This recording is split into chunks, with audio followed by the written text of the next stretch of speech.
Michael Jenkins has rushed for 342 yards in his last 3 games. He is less than 100 away from Toronto's single-season rushing record. Kerwin Bell is back, refreshed and firing touchdowns. Bell has passed for 676 yards in his last 3 games, all Argo wins. Terry Ray also back for the Eskimos, missing 1 game with a hamstring. His mission tonight is to shut down the league's hottest running back, Michael Jenkins. Easier said than done. And Steve Anderson returns to the Edmonton defensive line. His target, however, is slightly different than Ray's. He would like to ring the bell. Kerwin Bell, that is. We're inside Skydome in Toronto. The roof is closed tonight. There's a concert tomorrow, but tonight it's football. The Argos hope to keep their playoff hopes alive. The Eskimos are gunning for an all-pro record of 30 straight years in the playoffs. The roof is closed, which will likely bottle up the aggression in this one nicely. It's essentially a playoff game for both teams. Tom Higgins inherited Don Matthews' team and has put his own personal touch on everything, including his choice at quarterback. Mike Clements is on a roll. He's won 4 of his last 6, and right now, with the Winnipeg Blue Bombers, has the hottest team in the CFL. Argonauts looking to make it 4 in a row. Here's Darren Hall for the Eskimos. And the opening kickoff, nice move there. Hall is gunned down at the 28. Jason Moss has taken the Eskimos' #1 quarterbacking job and established himself as one of the league's rising stars. He has 2 1,000 receivers in Ed Hervey and Terry Vaughn. Ex-Cat Ronald Williams will run the ball. Up front, George Hudson replaces Chris Morris for the 2nd straight game at right tackle.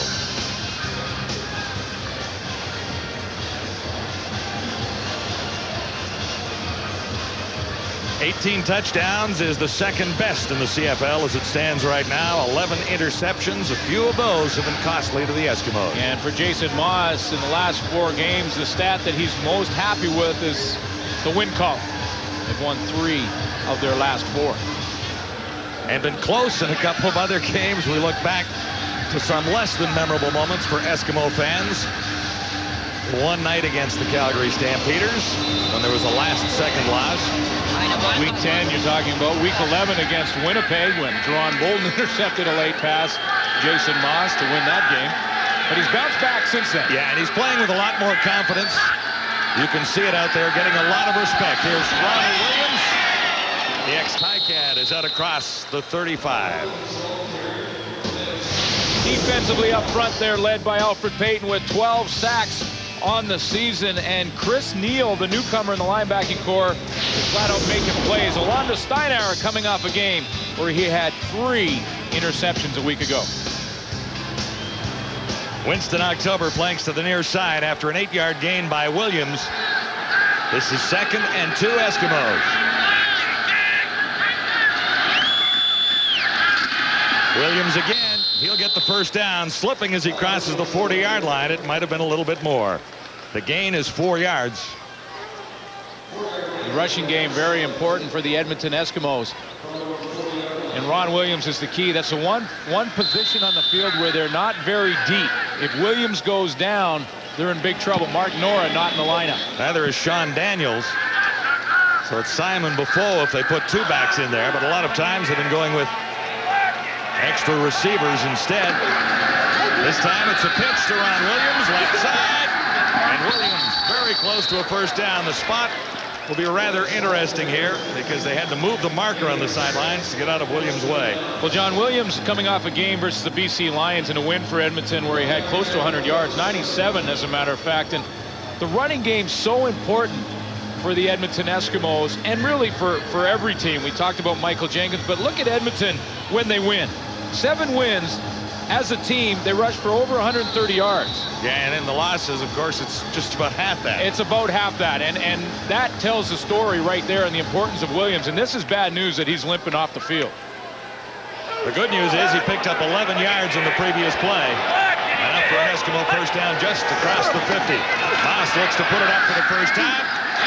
Jackson has it over the middle, and he should have another Eskimo first down. That's Quincy Jackson, who's been a nice find for the Eskimos this season. 4 touchdowns on the year and over 600 yards receiving. A nice find for Edmonton and a nightmare for the Toronto Argonauts. His best game for the Edmonton Eskimos was versus Toronto, where he had over 110 yards and a touchdown. Yeah, and last week 3 catches for 90 yards. in the victory over British Columbia. So he's trying to walk it off and get back in this thing. Well, it basically eliminates their running game with Williams out of the lineup. Yeah, Simon Buffo is the lone running back they have.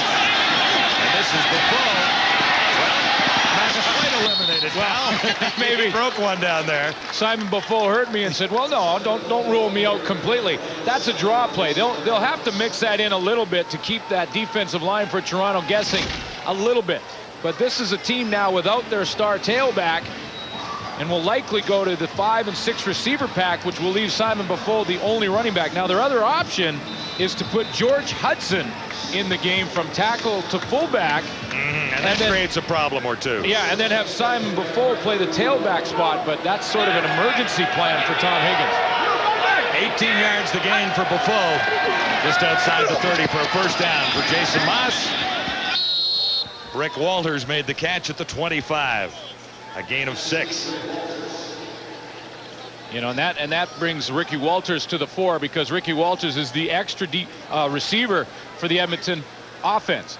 He'll come in more now with Ron Williams on the sideline, and he'll be that guy close to Jason Moss, and sort of a guy that he can get rid of the football in a hurry if he has to. 2nd and 4. Moss has led the Eskimos on an impressive opening drive. Buffo looking for 4 yards. He stopped at the 21. And he may be just a tad short.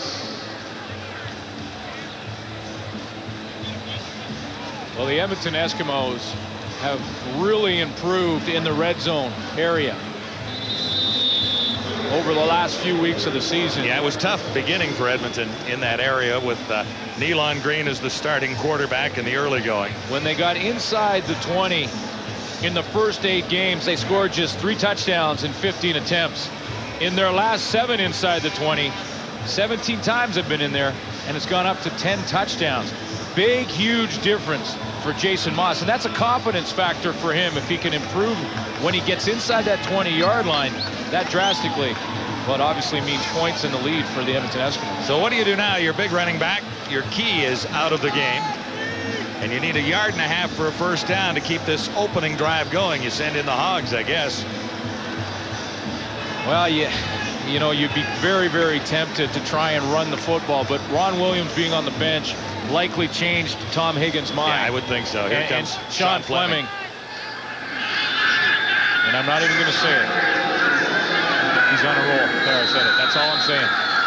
Hitting on 80% of his field goals. It's been a great run for Fleming. This one will be spotted at the 29-yard line. Snap is low. Fleming is good. Jason Moss, nice job to get it up for Sean Fleming. And a nice little streak continues for the Edmonton kicker. 3-0 Eskimos. Wendy's Friday Night Football on TSN is brought to you in part by Wendy's, the official hamburger of the CFL, and by Molson Canadian. I am Canadian.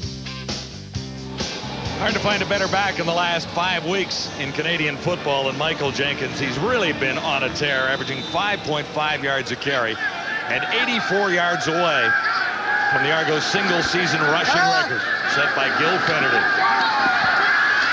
Nigel Williams makes his first catch of the night. Kerwin Bell has reclaimed the starting role with the Argos in time for a last run of the playoffs. Ted Alford is the key receiver tonight with Darryl Mitchell out of the lineup. So no secret to the success of this team. It's going to be Michael Jenkins tonight. Earl Scott has been a nice and pleasant surprise filling in at center over the last few weeks.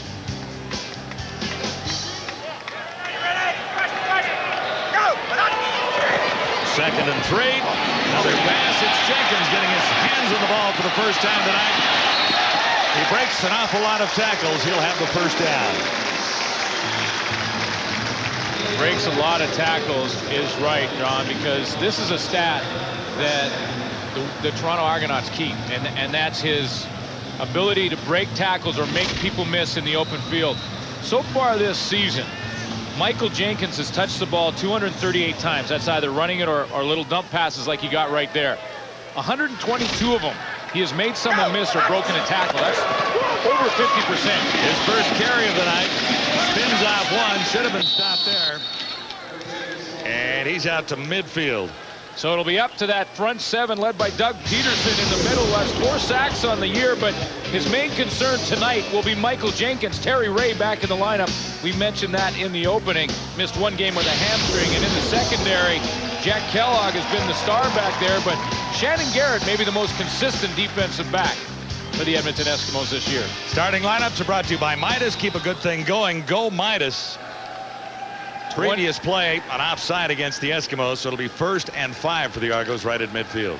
28 will be focused in on 27 in blue tonight. Direct snap.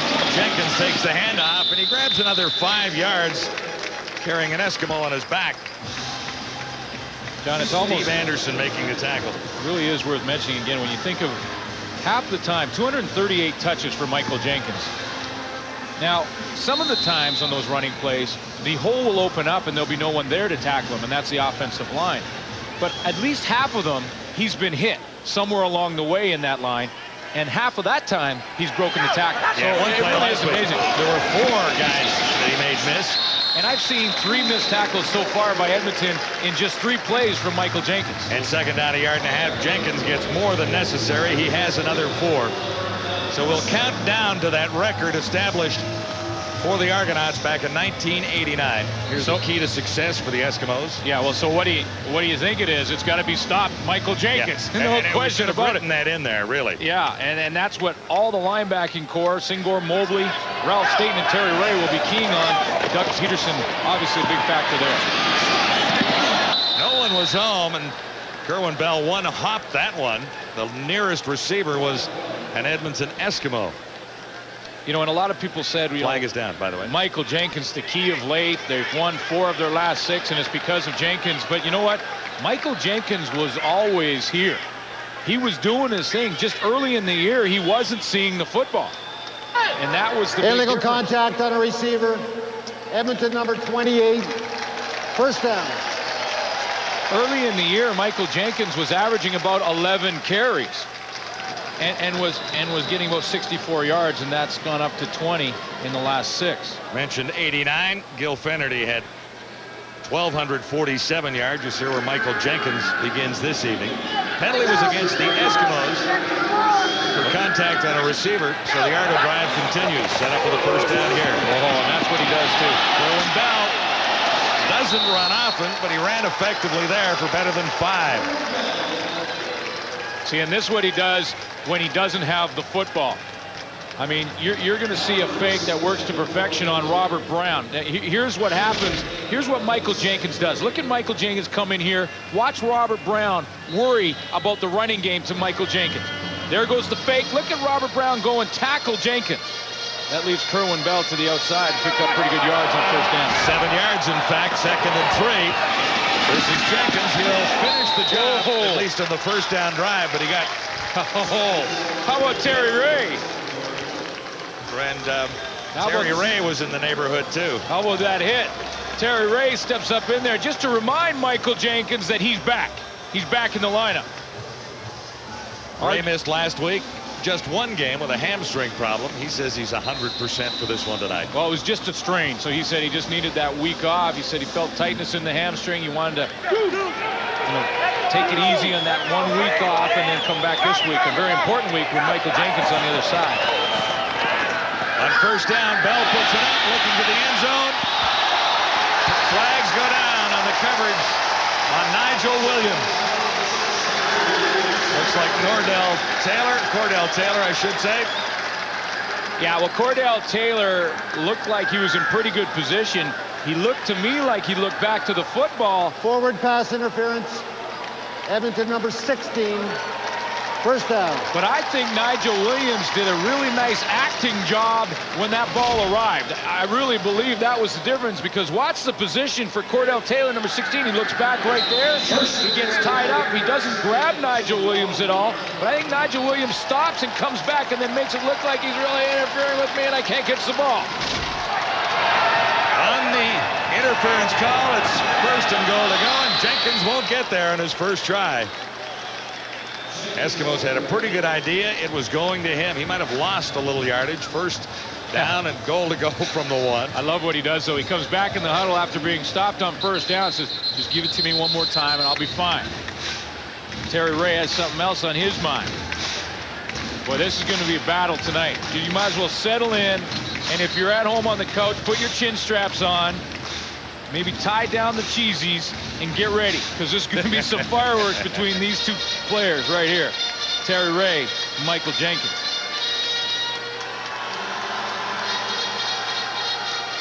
Well, the search is on for the left or right contact of Jack Kellogg down there. Yeah, and that's important. They need to find that.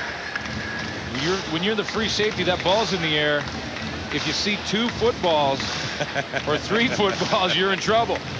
So they're trying to find that and take a little time out here. He's going to have to come out, which is big. It's a big loss at this point with the Argos on the door, and in a situation where they're 2 yards away from the end zone, a position where they may want to throw the football. Fabian Burt comes into the game now.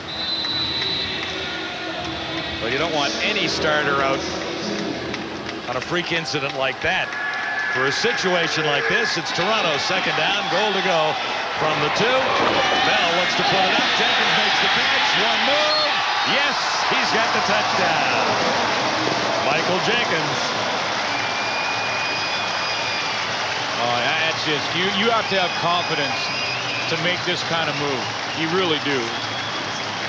And Michael Jenkins may have more confidence than any running back in the league right now. I know Kelvin Anderson's playing well in Calgary as well, but Jenkins has been hot. Watch the move he makes to come back. And that takes confidence, because that's where the help for the Eskimos is coming from. A lot of running backs, especially young running backs, take that football and try to outrun the tackler to the sideline. Jenkins cuts back and gets in the end zone. Kemple put it down. Giancola puts it up.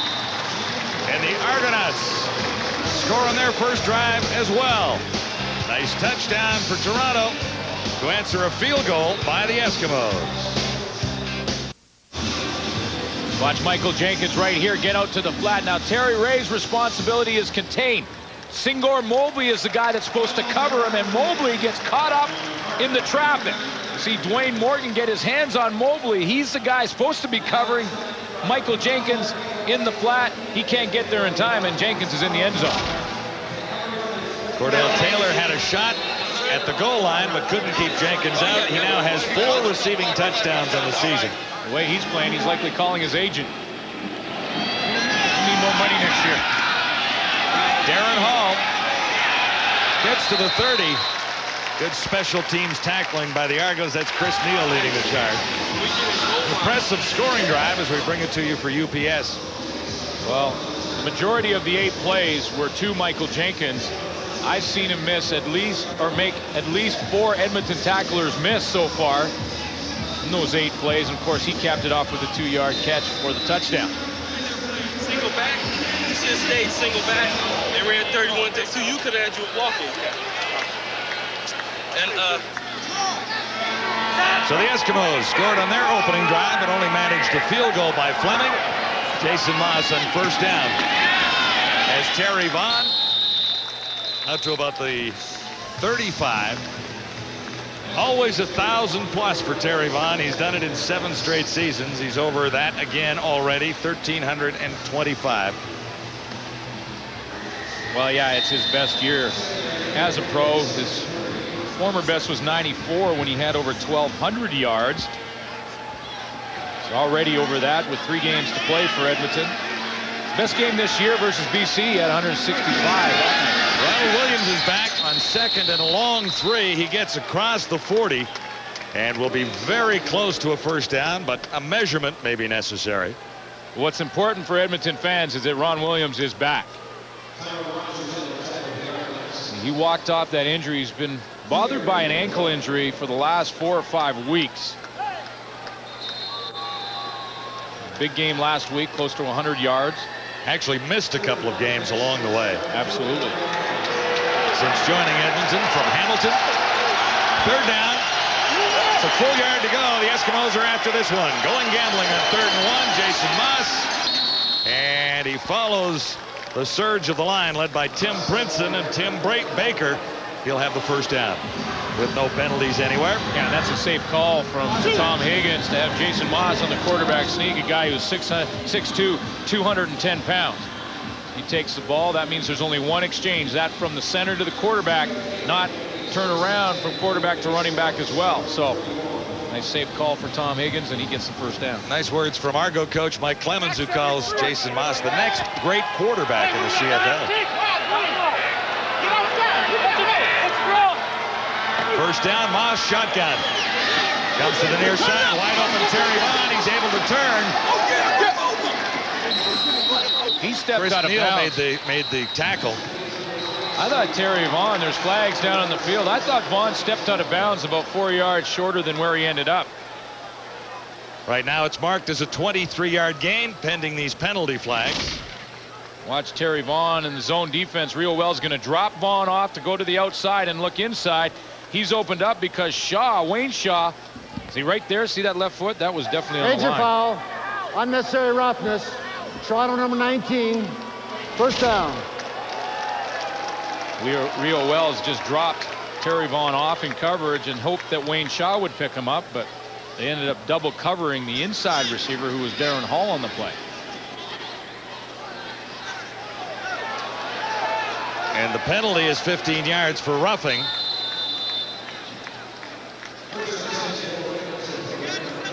So this Eskimo drive is now continuing at the 30-yard line with a first down, Edmonton.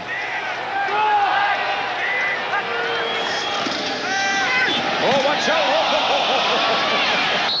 Terry Vaughn made the catch. It was dangerous down there, wasn't it? Alonda Steinauer had it. I mean, he had this play read. He knew it was going to be a timing play, and you're going to see Steinauer from the left of your screen shoot up in here and almost have the interception. He read this play perfectly. Look at number 21 right there. And Vaughn just kept coming back to the football and didn't allow Steinauer to get the angle on it. 3 interceptions last week for Orlando Steinauer versus Montreal. Almost had one there on Terry Vaughn. They limited the gain to a couple, so it's second down and 8. He has become the leader in the secondary for the Argos. He plays that safety position now, has 4 interceptions, 3 last week, 4 on the year, which is tied with Wayne Shaw for number 1 with the Toronto Argonauts. He makes the calls, he makes the checks back there. In other words, a few hits too. Yeah, and in other words, when he has to change a defense on the fly, they look to Orlando Steinauer to get the instructions. But he's a ball hawk. He was when he played halfback, and he was when he played corner. He can play all 3 spots.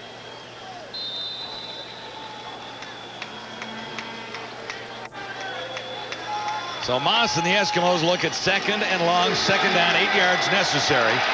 They're set up inside the Toronto 30 at about the 28.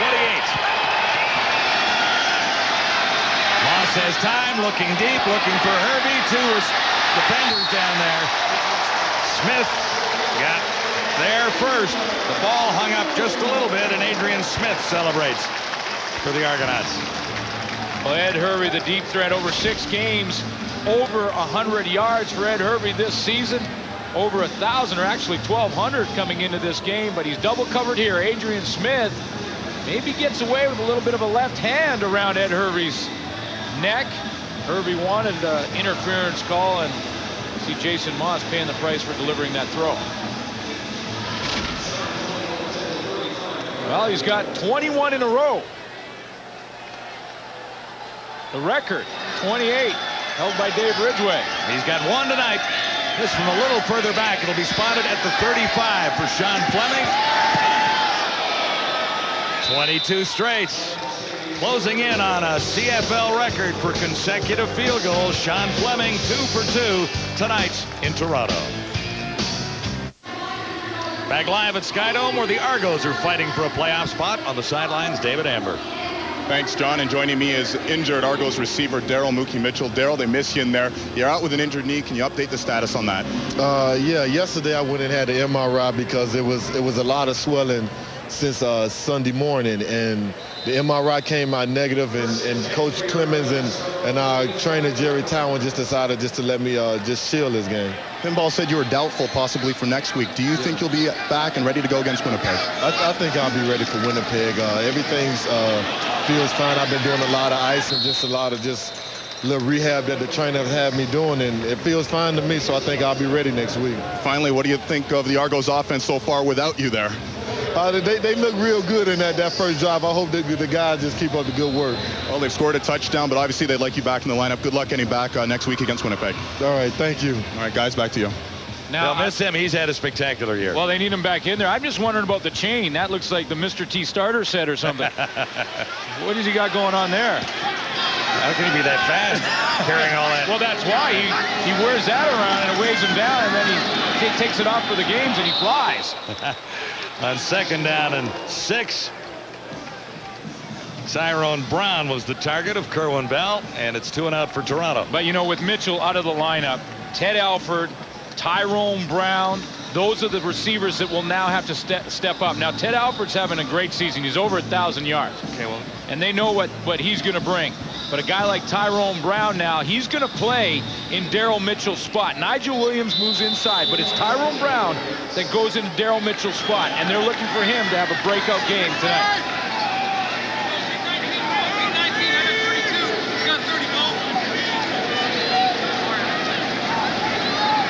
Noel Prefontaine standing at his 25. Winston October, the lone Eskimo back, begins at the 20. This guy can fly out to about the 35, and that's where the Eskimos will take over on 1st down. Donovan Carter led the tacklers there. Argo fans, join the Sun at the next Argo home game. For tickets, call 416-489-ARGO. The Toronto Sun, you live sports, so do we.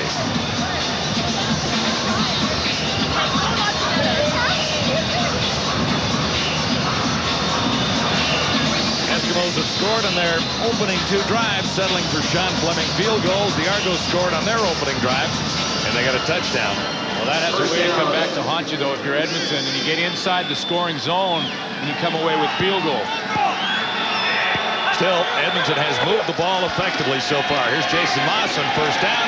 Watch out. Won't get this one away. Bulldog to the turf for a loss of maybe a yard there. Chris Neal. Yeah, Chris Neal was there. Well, he came up and made a nice tackle, and he's been an interesting story for the Toronto Argonauts defensively, making some big plays of late. And there was one right there. End of the opening quarter. It's the Argonauts on top of the Eskimos, 7-6. We're live at Skydome.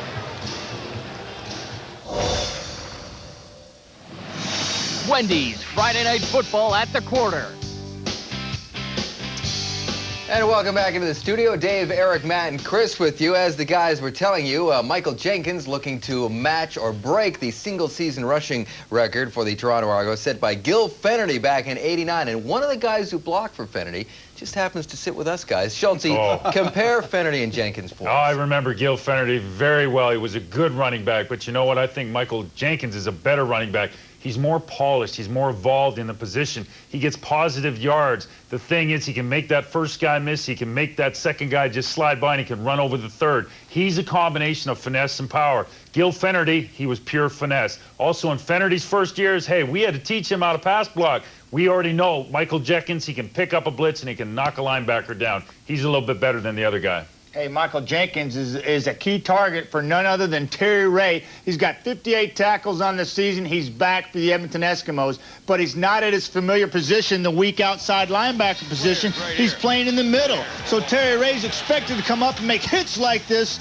He takes out Kerwin Bell, says, hello, don't be doing that too often, Kerwin. And then, bam, Michael Jenkins says, I'm back. And Terry Ray is a severe force for the Edmonton Eskimos, and is showing it there. Jenkins got the better of him there. Got picked up the first down, but Terry Ray is making his presence felt. Yeah, yes, Matt. You know, off the top, we talked about the development of the young quarterback, Jason Moss. And what's the best way to help that young quarterback? Run the football. In this first quarter, we saw Edmonton with a mindset, hey, we're going to run it. Ronald Williams, Simon Buffo, a couple of nice runs. I love the attitude that they've come into this game with. And if you can average 5 or 6 yards a carry, I tell you what, with this receiving core, you set up play action, they could hit a big one anytime soon. Which is kind of uncharacteristic because they haven't really been known as a running team this season, but run they are so far. Let's get you back to Skydome for the second quarter, John and Glenn. Well, the Argonauts got off to a tough start, winning just 2 of their first 9 games, but things have turned around lately. Well, I love the way Pinball Clemens summed up the first half of the season. Basically, he said we had a bad combination of injuries and a new system, and that related to 2 wins. It's exactly what it turned into. No sympathy from the Eskimos on the injury situation, however. Jason Moss. As Darren Hall on the first play of the second quarter, that was second down, a little better than 10 to go. Well, Chris Neal, again, was over there in the tackle, John, and I mentioned Chris Neal. And what an interesting story he's been. He's made some big plays over the last few weeks for the Argos defensively, but he's done like most rookies do when they come into the league. He's made some mental mistakes, and he's made up with it athletically. And he's going to have to start playing well because interesting player, Martavius Houston, was just released from the National Football League, and you know the Argos are anxious to get him back if Did they you can. see Pinball's eyes light up when he heard that news yesterday? Now, they don't have him in town or under contract, but they would like to think he might show up at some point. Tyrone Brown, the lone Argonaut back.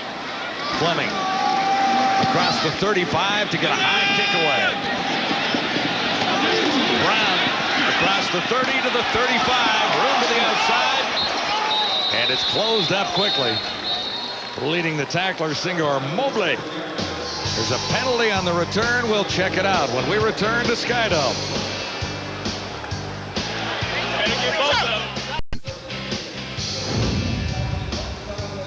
Well, we remember back to 1989 when Gil the Thrill Finnerty was running through defenses from coast to coast. And he was tough, and I had to tackle Gil Finnerty, or at least try to. He had the best sort of dead leg move. You know, right there you can see it. He goes into the hole, slams the brakes on, he gives you that leg, you try to tackle it, he pulls it out and gets to the outside. And of course Michael Jenkins poised to beat Gil Finnerty's record in a single season for rushing. Yeah, were you in on editing those highlights? I didn't see 27 green in there anywhere. I went into the film room early. I've got all the Saskatchewan Rough Rider lowlights in that sort of pack with Gil Finnerty out of there. Oh, he was fun to watch, though. Yeah, the thrill. Gil Finnerty, we talked about Michael Jenkins, poised to set the Argos single season rushing record here tonight. Needed 84 coming in. He's about 70 or so short right now. Ask Michael Jenkins who he looked up to, who he thought were sort of his heroes when he was growing up, and he said Marcus Allen was one of them, and Bo Jackson. He loved the way both of those players played. He loved Marcus Allen's agility. He loved the way he could do it all. Versatility. Well, he got it all done. Both sports. No question. When you're talking about Bo, first down for the Argonauts, and here's Michael Jenkins. Looks like about 6 yards for Jenkins there, behind Earl Scott and Sandy Annunziata. You know, it's interesting, and I talked to the coaching staffs a little bit, and I talked to John Jenkins, the offensive coordinator for the Argos, about Michael Jenkins. Is there any running back that you remember that reminds you of Michael Jenkins? And he said probably the one in the NFL that reminds me of him is Emmitt Smith. And that's high praise when you think if you're compared to Emmitt Smith with the Dallas Cowboys. And he said the reason for it was because both were sort of compact running backs, low to the ground, that had the ability to make people miss, could break tackles, not necessarily breakaway speed in the open field, but just tremendous all-around athletes and tough runners inside. Well, that's the key to Jenkins' success, and back-to-back rushing plays there. 6 yards, then 5 yards for another Argonaut first down. They'll be set up right at midfield as a result of 2 runs by Michael Jenkins.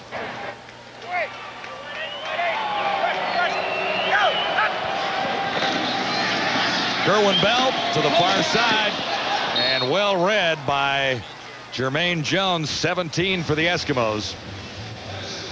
You know, and remember, Kerwin Bell went to the University of Florida, and that's where Emmitt Smith also played his college ball.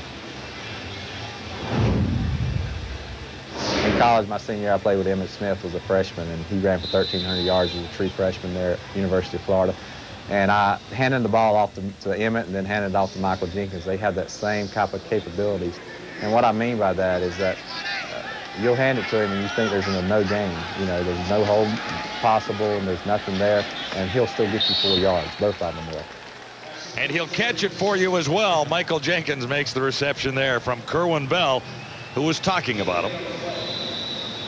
Well, that's high praise. And you talk about Bell, talking about Emmitt Smith, and John Jenkins felt the same way. And he's, 1,000 yards in his rookie season, over 1,000 already this year. And we talked about the Argo record.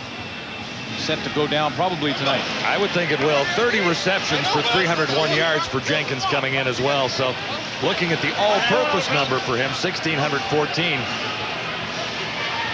And he hasn't played every game for Toronto this season. Basically missed 2.5, and that's a good point. Yeah. What would he have had if he had those 2 games?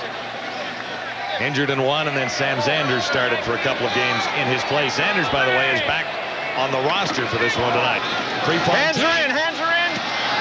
Had the big rush coming and was lucky to get it away. Here's Winston October near the 20, and he's met there by Roger Dunbrack, number 70. Prefontaine thought about his options and then decided he better kick it anyway. 1st and 10 Edmonton when we return. Close between these two teams back on September 21st. Well, it was a big game for Jason Moss, who threw for 307 yards. Found Terry Vaughn there, drove the team down to come back to beat the Argos. That Quincy Jackson touchdown throw was the one that put him over the top. But remember, he was coming off 2 tough games, the Calgary and Winnipeg game, where he threw interceptions for points. Here's a pitch to Ronald Williams. He's out to the 30-yard line. And in that game against the Argos, he threw another interception that went for a touchdown. Yeah. Rebounded from that and marched the Eskimos 75 yards for the game-winning touchdown. We just showed you that. Well, and he'll probably look back on that game and think it was the turning point for him. If, in fact, the Edmonton Eskimos continue to get into that Grey Cup and go the way they've been playing, as Ron Williams limps off again. But, because you think about that interception to Antonius Bonner in that Argo game for a touchdown. That was his 2nd interception for a touchdown in the past 2 weeks. He bounced back and brought his team back. So Ronald Williams is out, and the Eskimo running game is not much without him. A fumble by Simon Buffo, recovered by Mike O'Shea. Was he down? Well, that's the indication down there. Definitely fumbled. O'Shea had it, and then no, hang on. They're saying 3rd down, so the Eskimos will punt the football. Save a whole bunch of yardage. Whoa.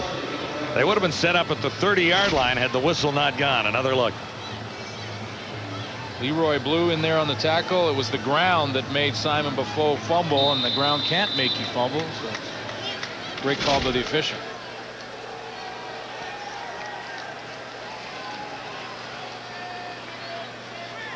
Adrian Smith back at the Argonaut 40 for Sean Fleming's punt.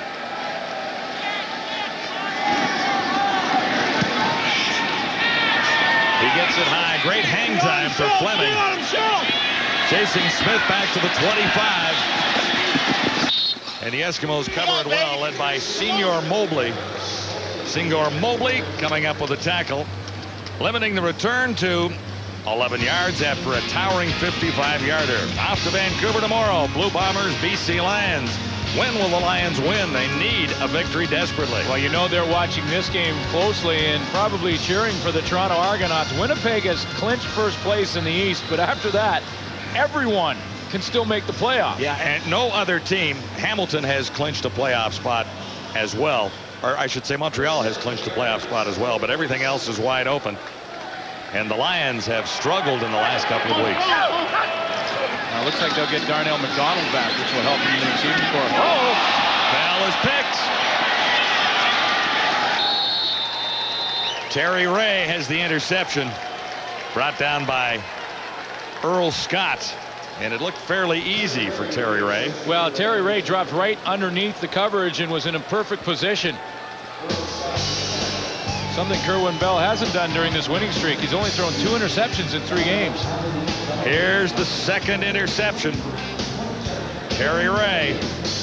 Edmonton 1st and Take a look at Terry Ray right here. Go ahead and roll it, guys. Watch by his hips. He fools Kerwin Bell. See, he opens up right here. Hold it there. Look at his hips. He's looking that way. He actually drops this way. That's the difference. His hips make it look like he's going to the middle.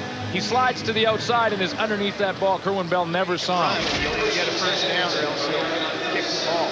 But what he's doing, what they're doing is running boundaries. Sometimes those subtleties can make the difference. You just open up one way and make the quarterback think you're going that way, and you actually don't. Second interception for Ray. Moss goes to the far side.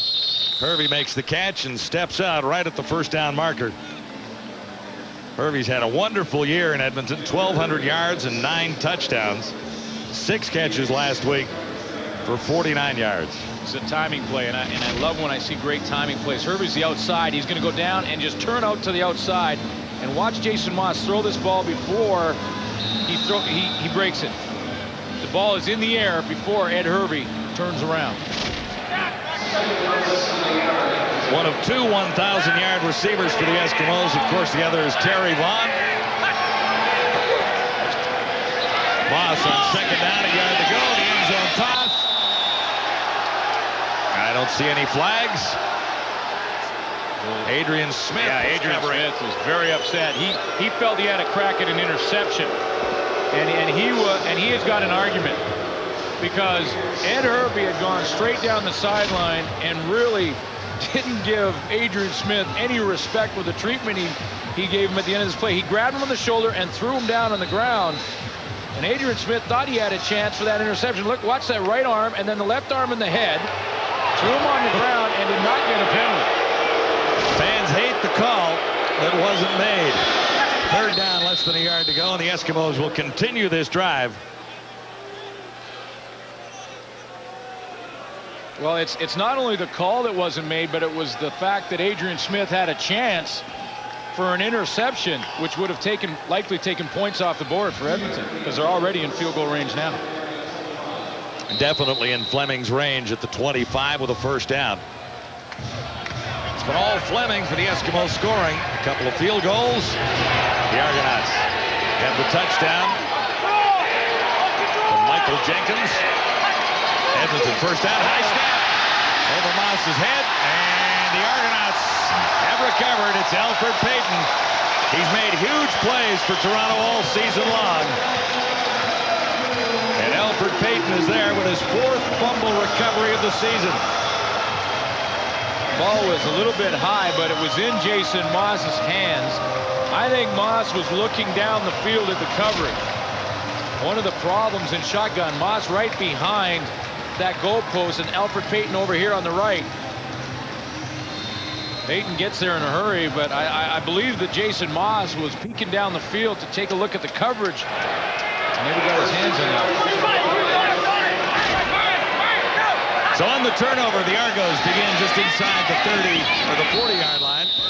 Jenkins has 2, maybe 3 yards. Well, this Argo defense is starting to create some turnovers. In fact, they lead the league with 49 takeaways on the season. They're coming off a big game versus Montreal where they created 12 turnovers. Well, there was 12 turnovers total in the game. I think they created 8. Payton has had a sensational season for Toronto with 12 sacks, 4 fumble recoveries, now 3 knockdowns, 5 tackles for losses.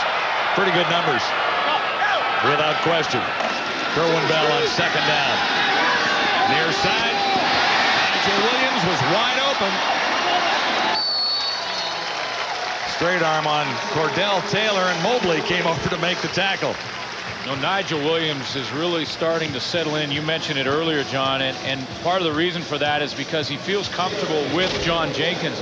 Nigel Williams' best year was back in 1998 when he had over 1,000 yards. That year he started the season in Montreal, and then John Jenkins traded for him because he loved him.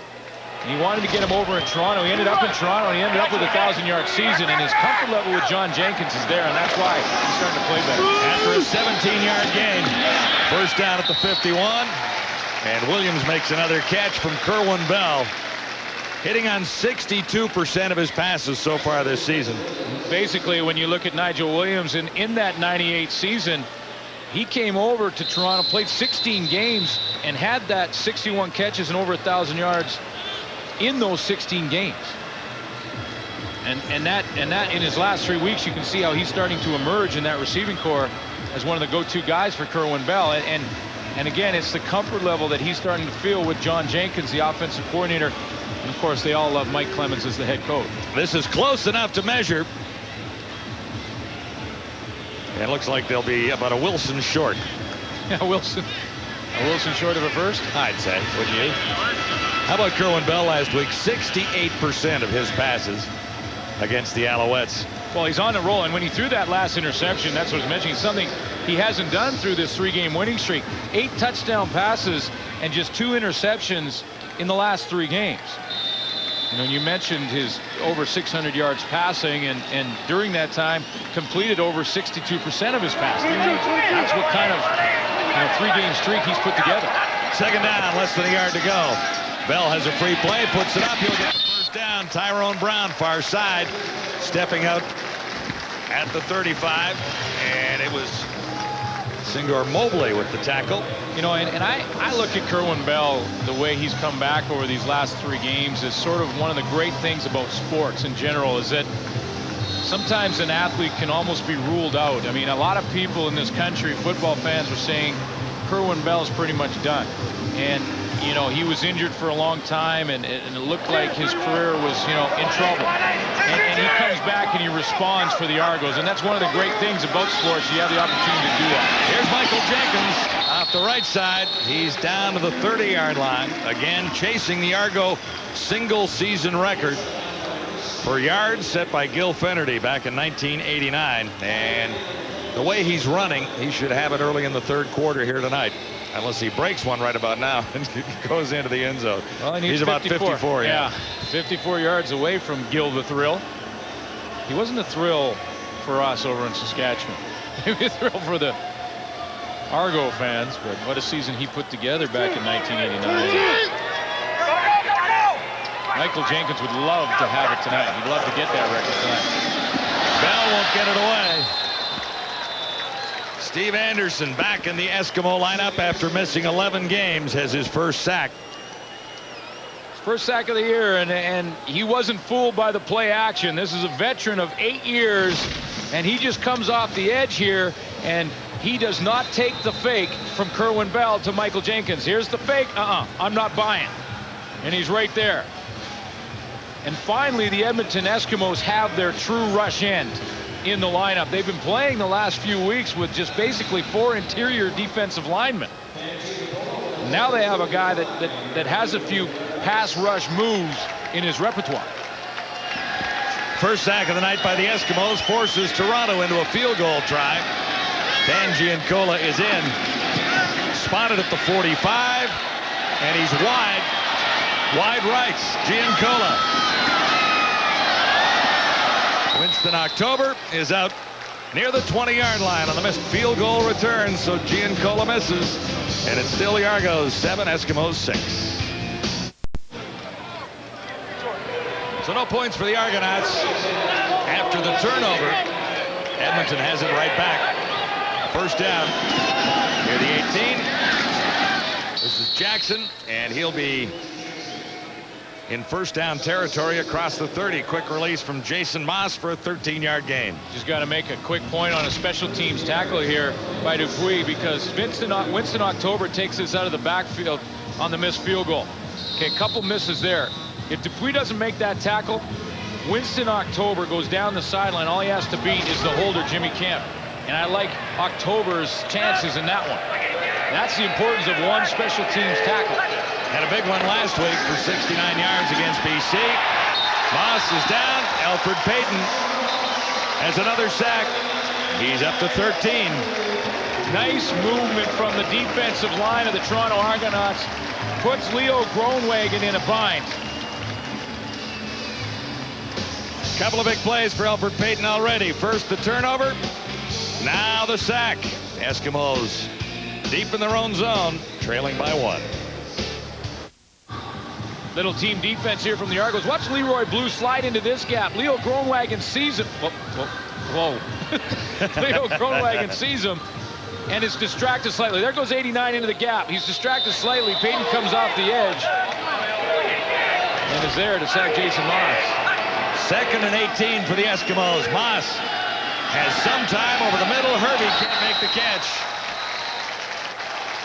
In tight coverage, Marcelo Simmons was right there in the neighborhood. This defense has really picked up in recent times. Not a bad start, but it's a lot better with the defensive coordinator, or consultant as it should say, in town. Yeah, a coordinator or consultant who happens to have 3 Grey Cup rings. That's nice on your resume, and that's why this defense has started to play a lot better in the second half of the season. Yeah, it was a good defense to begin with. I mean, and it held the Argos in some games, and now it's a very good defense. Teams everywhere talking about it.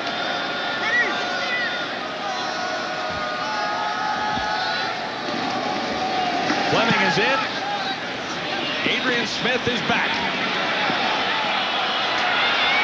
Nice run for Smith. He's to the 40, inside the 30, and brought down at about the 27-yard line. Just cruised through that Eskimo special teams for a 34-yard return on a 40-yard punt. And here's something absolutely new on a punt return. No flags on the field. Adrian Smith to the outside. Look at the running lane he has to go through. That's great blocking from his friends on the special teams. Well, he picked his holes well, too, didn't he? Chris Neal with a nice block at the point of attack on Simon Buffo, and Adrian Smith has lots of room to run in. 34-yard return, and the Argos are set up. First down at the Eskimo 27-yard line. Ted Alford to the near side. It's Michael Jenkins again. Down to about the 19. Jackie Kellogg made the tackle, and at halftime, for your viewing pleasure, not this guy, these guys. That guy. Although Schulte would look good in a lid like that, wouldn't he? Chris Schultz is the glue that keeps that crew together. I want to tell you, he is the football guy. Well, whether they like it or not, he says stay together and we're together. That's right. Jenkins for a couple. He's short of the first down here, I believe. Of course, Chris Schultz also makes his risky business picks on Sports Center. What a heck of a year he's having. Yeah. He's even. He's even, and that's good. 34, 34, and 4. I had to do that one year, and that's not easy. I think he had Buffalo last night. So he's likely over. He might. And anybody who had the guts to pick Buffalo on TV. And he picks them, and he picks them pretty well in the CFL as well. He's the anchor over there. Not the official anchor, that'd be Dave Randorf, but he's the, the anchor guy. For lack of a better way to say it. Because apparently I don't have a better way to say it. No, I guess you don't. Timeout for the Argonauts. Short a little bit here and thinking the situation over. Mike Clemens has gambled throughout the year in situations like this. I love what he just said there. What do you like?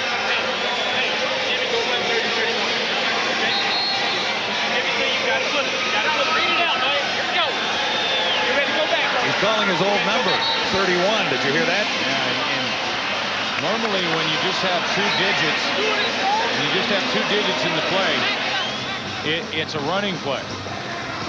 Usually there's 3 digits. It's like 241 would be a passing play. Now, I don't know the Argo playbook that closely, but usually that's the way it works. Well, it's 3rd down and 2 yards to go. Jimmy Kemp is in for this gamble for the Argonauts. Oh, a little risky, but they'll get the first down. Well, what it did, Brown makes the catch. What 31 did for the Argos is it gave them 3 options. And really, it's the options that Jimmy Kemp can make. And you got to give Kemp credit for coming in cold off the bench and making a pretty big play in this game. There's first the option. He could give it to Michael Jenkins, or he could take it away from Jenkins, take it to the outside and run it, or he can throw it to Tyrone Brown. It gives him 3 different options. He took the 3rd, and it worked. For a 6-yard gain on 3rd and 2. A gamble paying off for the Argonauts. From the 13 now. Kerwin Bell back at the controls. Nigel Williams couldn't make the catch. Perry Carter was covering.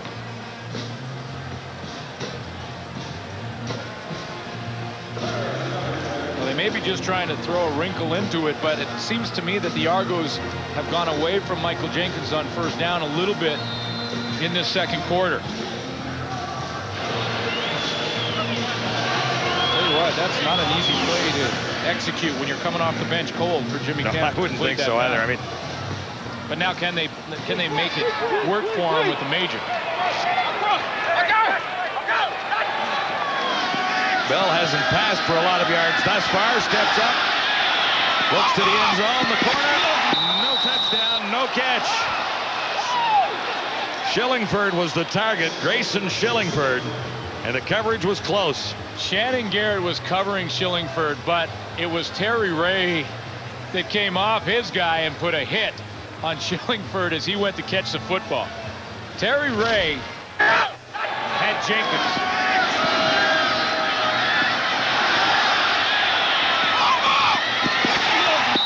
And you see how he came off and lowered the boom on Grayson Shillingford, who was probably a little shell-shocked after that one. Dan Giancola missed from 45.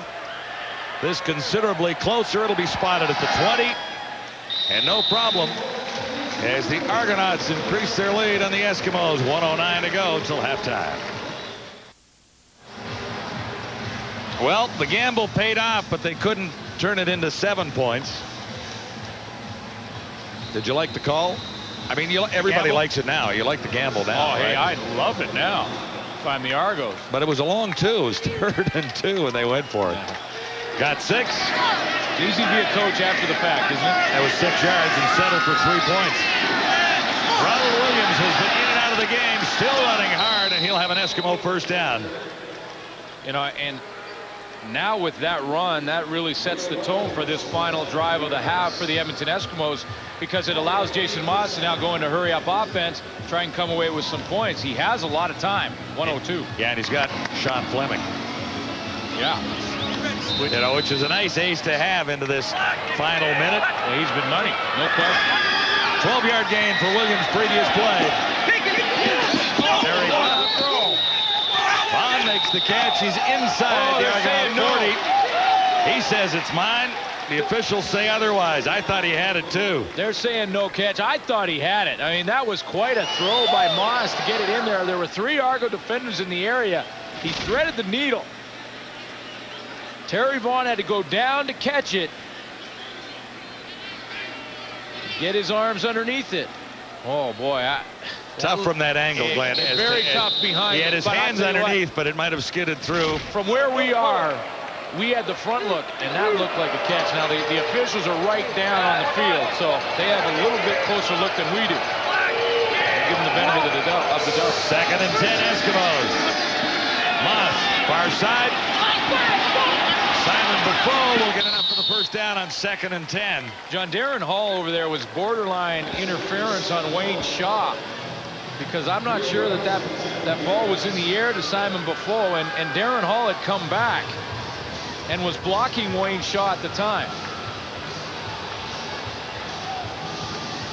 So take a look real quickly at that half field.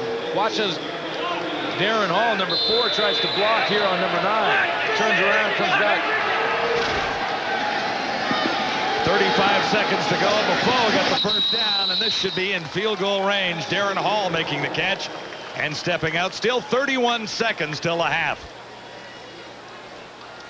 Oh yeah, there's time. There's a lot of time. You can go another 4 or 5 plays. Rich Stubler, on the other hand, has to decide whether or not he gambles and goes after Jason Moss, or sits back and lets him throw underneath like he's been doing. What's your bet for Stubler here? I think he goes after him. Here they come, O'Shea. Moss got it away. However, there's an open receiver down there, but he overthrew him. It's out of bounds. That's exactly what Rich Stubler decided to do. He went with Michael O'Shea on the blitz. Michael O'Shea is the guy who disrupts the throw.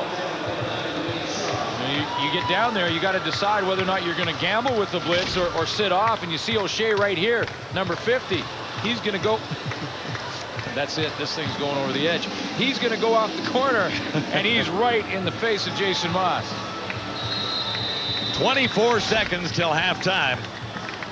2nd and 10 Edmonton. just outside the Argo 35. Toronto on top, 10-6.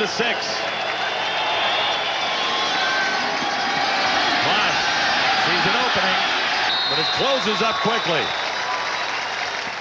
He's wrapped up by Donovan Carter, number 2. So he's short of the first down, and this will be third down with 18 seconds to go. Very nice composure from Jason Moss. I mean, rather than force the ball in a throw that he didn't want to make, he knows that he has points on the board right now the way Sean Fleming has been kicking the football. So rather than force something, ran up in there. You know, 4 weeks ago, he may have tried to force the throw. But you live and learn when you throw a couple of interceptions like Moss did. And now Tom Higgins trying to decide what he wants to do. Well, he's looking at third down and 9. You know what he's doing? He's waiting for zeros to go up on the clock. Sean Fleming has been red hot, 20 straight coming into this game. 2 more tonight. He's got 22, and the CFL record all-time consecutive field goals belongs to Dave Ridgway. 28 in a row. So Fleming can tie Dean Dorsey of Ottawa if he makes this one. You know, and sometimes we kind of hate to point these things out. Yeah, because you could jinx them. But Dean Dorsey, speaking of Ottawa, made official this week. They are back for next year. And you know that's real terrific news. And you know the panel is going to want to make a road trip there. Moss will put it down, zeros on the clock, and we jinxed him. So Dave Ridgway, your record is safe until someone else makes a run at it. Here's a nice return. Watch out. Brown. Touchdown saving tackle made at the 40-yard line. Simon Buffo. Oh, he saved a touchdown, no question.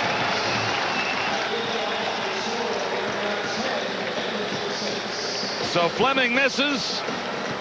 And a great return here. Touchdown saved by Simon Buffo. There's your score at halftime in Toronto. Wendy's Friday Night Football on TSN. Live at the half is brought to you by Wendy's, the official hamburger of the CFL. Hi again, everybody. Dave, Eric, Matt, Chris with you. Not a whole lot of fireworks, guys, at least until that play right there. So it remains 10-6.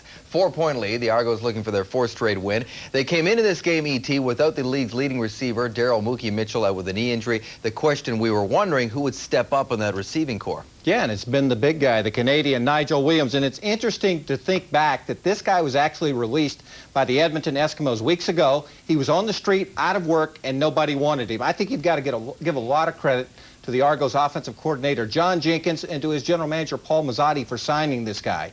One of the signs of being an effective general manager is listening to your offensive coordinator. If he believes in a guy, if he thinks he fits his system, sign him, because oftentimes it works out, and Nigel certainly is benefiting this club. Yeah, well, I think another guy on the other side of the ball for the Edmonton Eskimos, benefiting the Eskimos, is Terry Ray. Terry Ray, we saw him in the first quarter having some big hits, letting everybody know that he's back in the lineup. And then in the second quarter, he comes up with his 2nd pick in the season. He plucked Kerwin Bell clean. Kerwin drops back in the pocket. It's a simple read by Terry. He just undercuts it and says, thank you very much. Big turnover by Terry Ray. Impact player. We've seen him all over the field. He's now talking with his helmet and his shoulder pads, Chris. Yeah. He's getting the job done for the Eskimos. And you know why Terry Ray is so good? Because he plays game after game after game. One of the big issues and one of the repeated issues in football is continuity, but it is so important. When you go into training camp and you decide on your starters in the 3 levels of football, that is key, because if you have continuity in personnel, the next thing you get is rhythm. When you get rhythm, then all of a sudden, offensively, you're getting first down after first down. Defensively, lots of 2-and-outs. When you start doing that, you know what you get? Confidence. And when you hit that level called confidence, you got a good football team. The difference between the Toronto Argonauts now in the first part of the season, continuity and personnel. That's what I say. And their defense as well has been doing the job. Yep. It's been a defensive type game so far. A lot of defensive players making plays, including Alfred Payton getting his 13th sack of the season. He is 1 back of the league lead, held by Joe Montfort. 10-6. You're watching Wendy's Friday Night Football. This day in the CFL. October 19th, 1986, Calgary at Edmonton. Rick Johnson to Ray Alexander, and it's 16-2 Stamps. But back comes Edmonton. Here's Matt Dunnigan, lots of time, going deep to Brian Kelly. Eskimos win a thriller 38-30. This day in the CFL, brought to you by Dodge. For power, payload, and big rig styling, nothing beats a Dodge truck. Here's the rest of the schedule from Week 16. We'll start with, well, up at the top there, where the Alouettes have lost 4 in a row. They're going to be without Calvillo and Pringle again. The Bombers and the Lions. You can see that game on TSN. The Bombers try to extend their win streak to 12 straight. And then the Rough Riders and the Ticats. By the way, Saskatchewan president went on record and said he hopes that Ottawa, the new team there, does not use the Rough Rider nickname. Eric, let's start with a game that we're doing tomorrow night, guys. The Bombers, Schultze. You know what? I mean, this Winnipeg football team, you have to give them a lot of credit in the sense that this is a unique year, because when you look at the last 5 years and the record they had by the end of the season, and you compare it to what they did now with the 13-2 season, you know what? There is no comparison. 9-9, 4-14, all the way down. The players have done a great job of staying focused for a consistent period of time. Head coach Dave Ritchie has kind of used his personality, and now the team reflects that personality in terms of toughness and aggressiveness. And the fans have really responded in the fact that the vast majority of the games are either sold out or really close to being sold out. We still have 3 weeks to go in this CFL season. They've got first place, but now it's kind of a different challenge, isn't it, Matty? Yeah, it is, Chris. But I want to ask you a question. Sure. Why didn't you go 92, 93, and 94 records up there? Gee, huh? I forgot yeah, about buddy. those. Those are pretty good. We were rolling those years. I tell you what, Dave Ritchie's in a situation now, a good situation, but a very delicate one, because he's got players that are nicked up this time of the year as well as everybody else in the league, and yet he's in a position to rest them. But what you don't want to lose is your continuity, your fluidity, and your momentum as a football team, both offensively and defensively, and certainly on special teams. You want to stay sharp going into the playoffs. So how much of the lever do you push down? How much of the throttle do you use? To me, it's a very tough situation, one that Dave Ritchie loves to be in, but one that's going to be very delicate to watch, Chris. And you're right. That's a good, oh, yeah. But I tell you, it's going to be tough for Dave Ritchie to handle this situation, but a situation the Bombers have been trying to get in for several years. And the other news, as we mentioned, it is now official. Ottawa is back in the CFL. They start play next season. They host the Grey Cup in 2004. Here's their GM in waiting. Ticket sales are going nuts. This is a great start for the Beavers. Yeah. Oh, yeah. You said that, I didn't. You know, but it has. It's just an unbelievable reception. I mean, alumni, fans, you know, civic leaders, a standing room only audience, and how good has this first 72 hours been for the Ottawa franchise? Beavers! They've sold over 6,000 season tickets. Oh, yeah. Over 6,000 the first 72 hours. If this continues, I tell you what, even the most positive estimates of the success of this Ottawa franchise may be exceeded. Great news. All right. Fatter contract. Fatter contract. Ticket sales are going well for the Beavers. If you want to check out, we're just joking around. It's all going to be official votes. Here are the numbers in the East and the West for you to buy some tickets to go check out some CFL. The halftime numbers are brought to you by Dodge. What do you see over there, Matty? Oh, I see right now the Toronto Argonauts would like to see this yardage total rushing, 46, increase dramatically in the second half. I see the Edmonton Eskimos continually go to the run, trying to establish that line of scrimmage, even though Williams went down in the first quarter. Here's David Amber with the Argo coach. Coach Clemens, a 4-point lead at the half. It could have been more. Are you happy or upset with the way that your team played? Well, you know what? This is a tough football team, and Edmonton Eskimos playing a very good football game.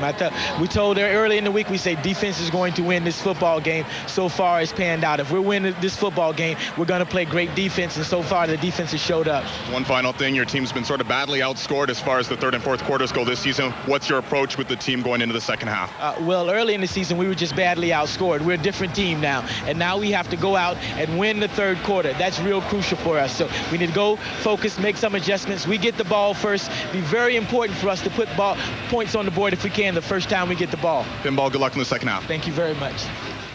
Second half coming up. Hey, Tillman, there's some free agents for you. Future Beavers right there. 10-6 at the half. Second half coming right up. Back live in Toronto and inside Skydome, where the Toronto Argonauts have the halftime lead on the Edmonton Eskimos. It's 10-6. Down to the sidelines now. Here's David Amber. Coach, second half, what adjustments need to be made? Well, simple. We got to continue to finish drives. We got to get some first downs offensively and defensively. Come up big on first down. Put them in second and long so we have a chance of getting off the field. And turnovers are going to be an important part in this second half. Are the Argos showing you anything that's been a surprise on their defensive side of the ball, or has this been a matter of just lack of execution on offense? I think it's more lack of execution. They're a good football club, and they're playing hard. We just need to make plays ourselves now. Good luck, Coach. Thank you. That worked out well. We're ready for the second half. Sean Fleming takes it deep. Tyrone Brown begins for the Argonauts. Crossfield looking for something up the middle. Well covered by Mr. Mobley, who you immortalized in song last week. Well, you heard Tom Higgins talk about first down success for their defense, and the key to that is Michael Jenkins. If this Edmonton defense can find a way to bottle up Jenkins, they will have success on first down. Put Kerwin Bell in second and long, and that's the situation they want because Daryl Mitchell is not in the lineup for the Argos. And again, he needs 45 yards to break Gil Fenerty's single-season record for the Toronto Argonauts. Over on the right is Greg Marshall, and that's his job here tonight in the second half. Go down 2-7. The pass was for 2-7 is right. Michael Jenkins couldn't bring it down. There was a little heat on Kerwin Bell, who was backpedaling. And I talked to Greg Marshall before the game, and I said, okay, Coach, you know it's the same routine. I come over and I try and get the game plan from you. And he said, you know what, say no more. 27 is the game plan. If we can stop Michael Jenkins, we have a chance of winning. If he gets his 120, 130 in this game, he said it flat out, I don't like our chances. So the pressure put right on Singor, Mobley, Terry Ray, and Ralph State. And Ray has made his presence felt after missing last week's game. 2nd and 10, Toronto. Kerwin Bell got a block. Did he get away? Not this time. Doug Peterson was there and dragged Kerwin Bell to the turf. So 2 and out for the Argonauts and a loss of 5 as Bell goes down. Well, Doug Peterson, obviously very important. He's right there in his stance. You can see that right here, you can see Doug Peterson up the field and then loops around and runs down Kerwin Bell to the outside. The Edmonton Eskimos showing a little blitz and then dropping out of it. And Doug Peterson beats 2 guys to get outside. 5th sack for Peterson on the season. 2nd for the Eskimos tonight. The Argos have 2 themselves. Prefontaine is in. Got a rush. Got it away. It's high. Winston October. Crossfield at the 40. Dunbrack takes a run at him. Can't bring him down, but there wasn't much after that. Argonauts on top of the Eskimos. It's 10-6 on Wendy's Friday Night Football. Right after we're done with the cheering here at Toronto Sports Center with Dutch and Duffy, we'll have a little baseball action tonight. Atlanta, Arizona. In Game 3, 0-0, top of the 3rd. Series is at 1-1. 1-1, okay. Yeah. Are you talking about baseball? And for those of you who, want to skip past the baseball highlights like I normally do, there'll be football highlights on after that. The big plays from this one here tonight. Ronald Williams has been nicked a couple of times, worked on the sidelines 3 or 4 times tonight, and he's still out there running and almost a first down. In fact, he does have it there.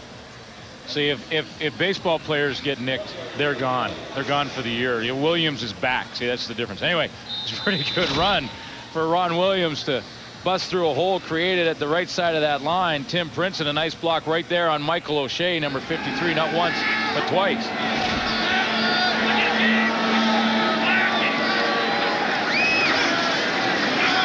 It's Williams again. Slight delay, and he has about 5 yards. Something that the Edmonton Eskimos haven't done offensively all year, and that's to line Ron Williams up right on the line of scrimmage, and then just prior to the snap of the ball, he bounces off. See, look him real tight to the line of scrimmage, and then take a couple steps back, and then hit the hole. It's something that the Argo defense, I'm sure, haven't seen. I mean, it's a real nice play by design, and by formation. A little wrinkle in week 16 from Tom Higgins and this offensive team. Eskimos with almost double the rushing yards. Moss complete. Rick Walters has the first down on second down, about 5.5 necessary. So Walters moves the chains. You know, so far in this game, Jason Moss has had a pretty good time to throw the football, and a lot of the credit goes to that offensive line for that. You consider Chris Morris is out at right tackle, and George Hudson has had to come in and play there. We've seen a little bit of Leo Groenwagen. Other than that one Alfred Payton sack, Jason Moss has had his way, really. Over 44, confusion there, but Moss makes the most of it. I don't know if he was sliding or he was tripped, but he's safe down there just inside the 35. It may be a bit of both, Glenn. Well, that's just sort of reacting on the fly. A little ad-lib there from Jason Moss in a play that breaks down because he doesn't handle the snap. It was going to be a quick hitter to Simon Buffo right in the middle. But in order to do this, you have to get that football, turn around in a heartbeat, and get it to Buffo. If there's any problem with the timing, it's not going to work, and Moss recognizes it right away when he doesn't handle the ball properly. He gets a first down regardless, and the Eskimos, trailing by 4, are inside the Argo 35.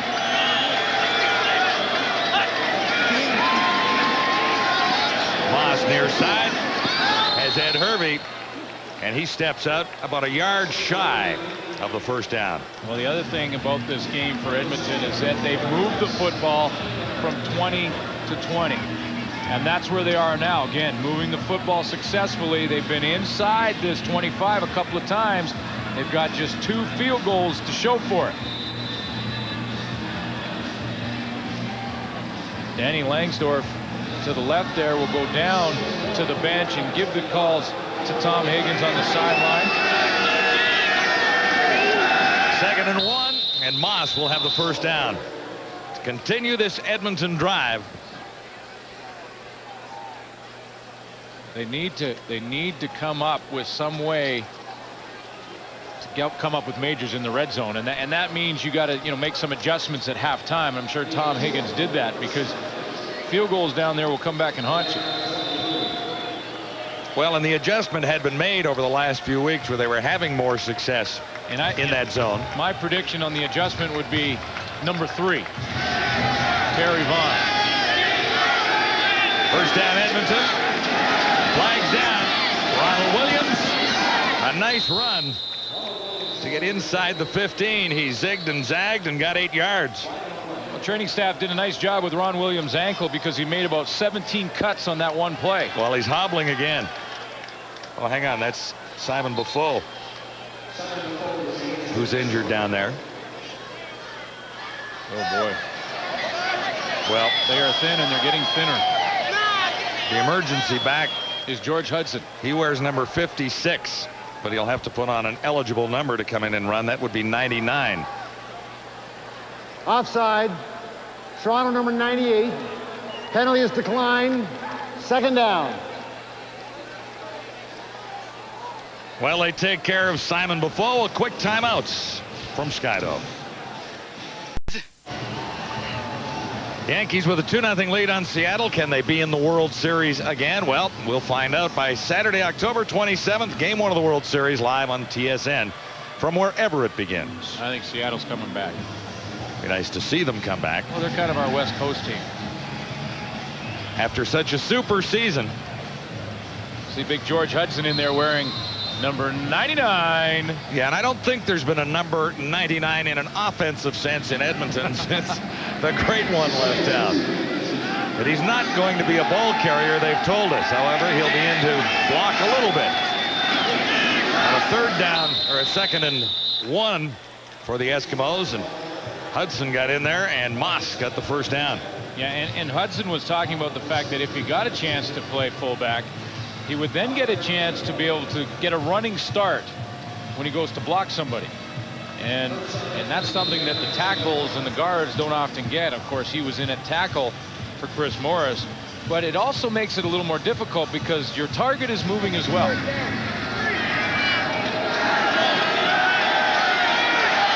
Johnson, 99, lined up behind Moss. Now moves over to the left side.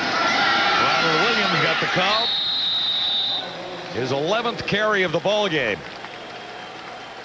And he's now over 70 yards. Well, obviously their answer or adjustment at halftime in the red zone was to run the ball more.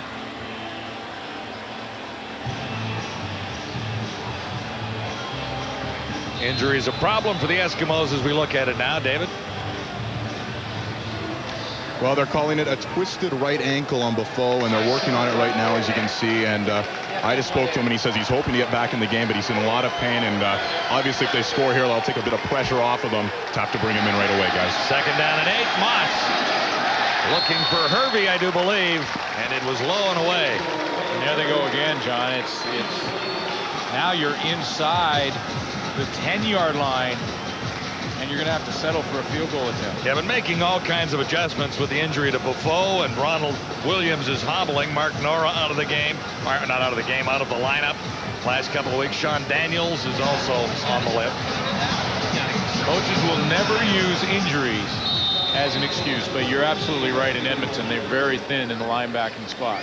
Or, excuse me, the running back spot. They were thin in linebackers. Yeah, last week. Sean Fleming missed his last field goal from 45. No problem here. He's 3 for 4 as he hammers that one into the restaurant. A 1-point ball game. It's Wendy's Friday Night Football live from Skydome. Just 19 points on the board. The Argos lead 10-9, and here's why. Little defense. I know there's 3 guys back in the panel right now watching this pack on. You know, this is not good. This is not good. We need to see more points because you got that quarterback back there in Matt Dunnigan. Oh, Chris Schultz, the offensive lineman. You got Eric Tillman, the general manager, who, you know, wants to see points and sell tickets. I love to see this defense. 2 sacks each way. Here's Kerwin Bell. Picked up. Second interception that Bell has put up tonight. Jermaine Jones again. Defense. A little more defense for you. That ball was tipped at the line of scrimmage, and Jermaine Jones took advantage of it. Kerwin Bell, little play action to the outside. Here comes Terry Ray, and he gets his hands on it. And it goes right to Jermaine Jones, and then Terry Ray just dogged Kerwin Bell the rest of the way as he was trying to block him on the interception. That's the #1 target when an interception is thrown. Go block the quarterback. He's usually the guy who makes the tackle. Jermaine Jones with the interception earlier. Terry Ray had one for the Eskimos. Look where Edmonton is set up inside the Argonaut 50. 7:17 to go, third quarter. Terry Ray a little low. Terry Vaughn, I should say. You think? Had the wrong Terry there. But you know what? And I'm not surprised because Terry Ray's been all over the place tonight. You're talking about the linebacker back in his first game since missing one with the hamstring, and he's got an interception. He caused that interception. He's thrown some big hits out there. We saw one in the end zone on Grayson Schillingford to save a touchdown. He's been all over the place, so I'm not surprised that we'll throw his name in there every now and then. Darren Hall to the near side, along with 2 other receivers for the Eskimos on 2nd and 10. Moss will feel the heat here. Payton again. Alfred Payton celebrates another sack. That's number 14 on the season, his 2nd tonight. Well, coming into this game, Alfred Payton was 2 behind Joe Mumford, and now has 2. The race is on. Montford has a couple of games in hand, but Payton has really played well again tonight. 7-yard loss. Both tonight against Leo Groenwagen. Up there playing tackle. You can take a look at that list in the race for the sack title. Joe Mumford gets his chance versus Saskatchewan on Sunday. Sean Fleming back near his 45, angling this one away from Adrian Smith, who had a great return earlier this evening. Flags are down. And so is Adrian Smith in the arms of Senghor Mobley. Argos turn it over, but dodge the bullet. It's still Toronto by 1 at Skydome. No yards on the return. So the Argonauts are out near the 20-yard line, and Kerwin Bell has tossed a couple of interceptions tonight, so Jimmy Kemp in relief, at least to change up the pace a little bit, is part of the Argos' plan with their quarterbacks recently. Same throw out of Michael Jenkins. Nice run for Jenkins out across the 30 to the 32. He's awfully fast, he's shifty, and he makes you miss. Well, when he's compared to Emmitt Smith, watch Michael Jenkins' foot speed. He's going to take this ball on the jab step there. Now watch his quickness in the hole. I mean, those feet are moving a mile. I mean, that's the cha-cha-cha as he goes through the middle of that line. And that's why he's so tough to tackle. Quick feet, low center of gravity. Jenkins again.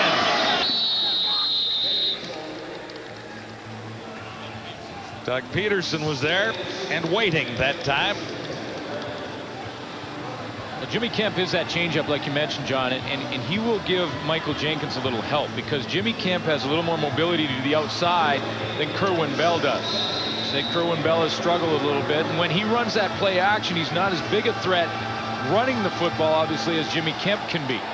So that can keep those defensive ends wide enough and maybe open up some more holes for Michael Jenkins. 2nd and 7, flags down. So is Jimmy Kemp. Ralph Staten coming on the blitz, and he had Kemp in his sights, but penalty markers were down before that.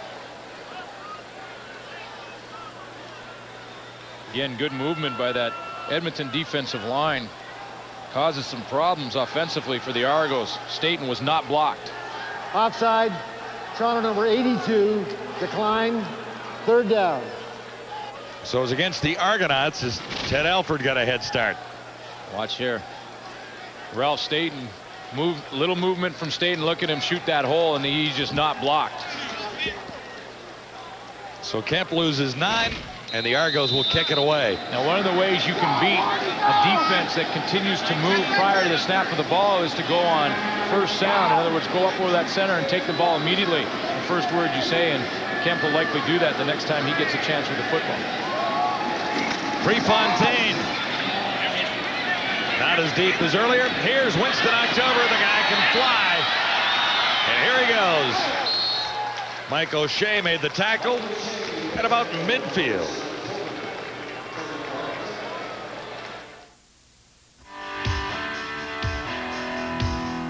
CFL fans move with AMJ Campbell. AMJ Campbell, the official movers of the Toronto Argonauts. For more information, call 1-888-AMJ-MOVE.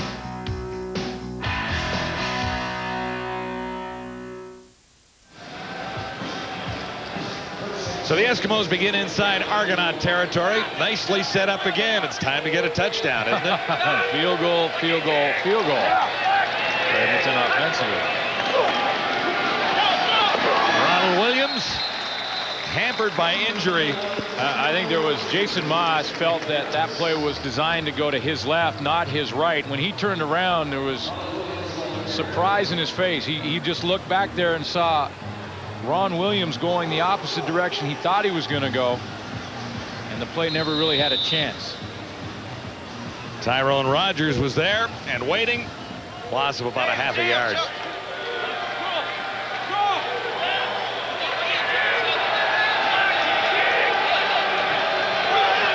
Moss on 2nd down, near side. Catch made by Herbie. Did he stay in? They call it a catch. Herbie came down inbounds in spite of the protest down there by Adrian Smith, Clint. Well, Adrian Smith rolled the dice. He tried to break on this football and go for the interception, not the man. And then that ball was just thrown over his fingertips. Oh, boy, that was close because that right leg looked like it was on the line. The left leg came down after the fact. Only needs one in. The home crowd saw the Jumbotron here and didn't like it. It was close. And close to a first down. 3rd and 1. And the Eskimos will continue the drive. Well, Adrian Smith has had a couple of calls go against him in this game. There was the no call by Ed Hervey in the end zone where Adrian Smith really had a chance for an interception. And then that one over there where he gambled for the interception, Herbie catches it, and it looked to me like he was out of bounds. Argonauts' drives have stalled here in the second half. Fortunately, the Eskimos have only been able to get field goals all night long.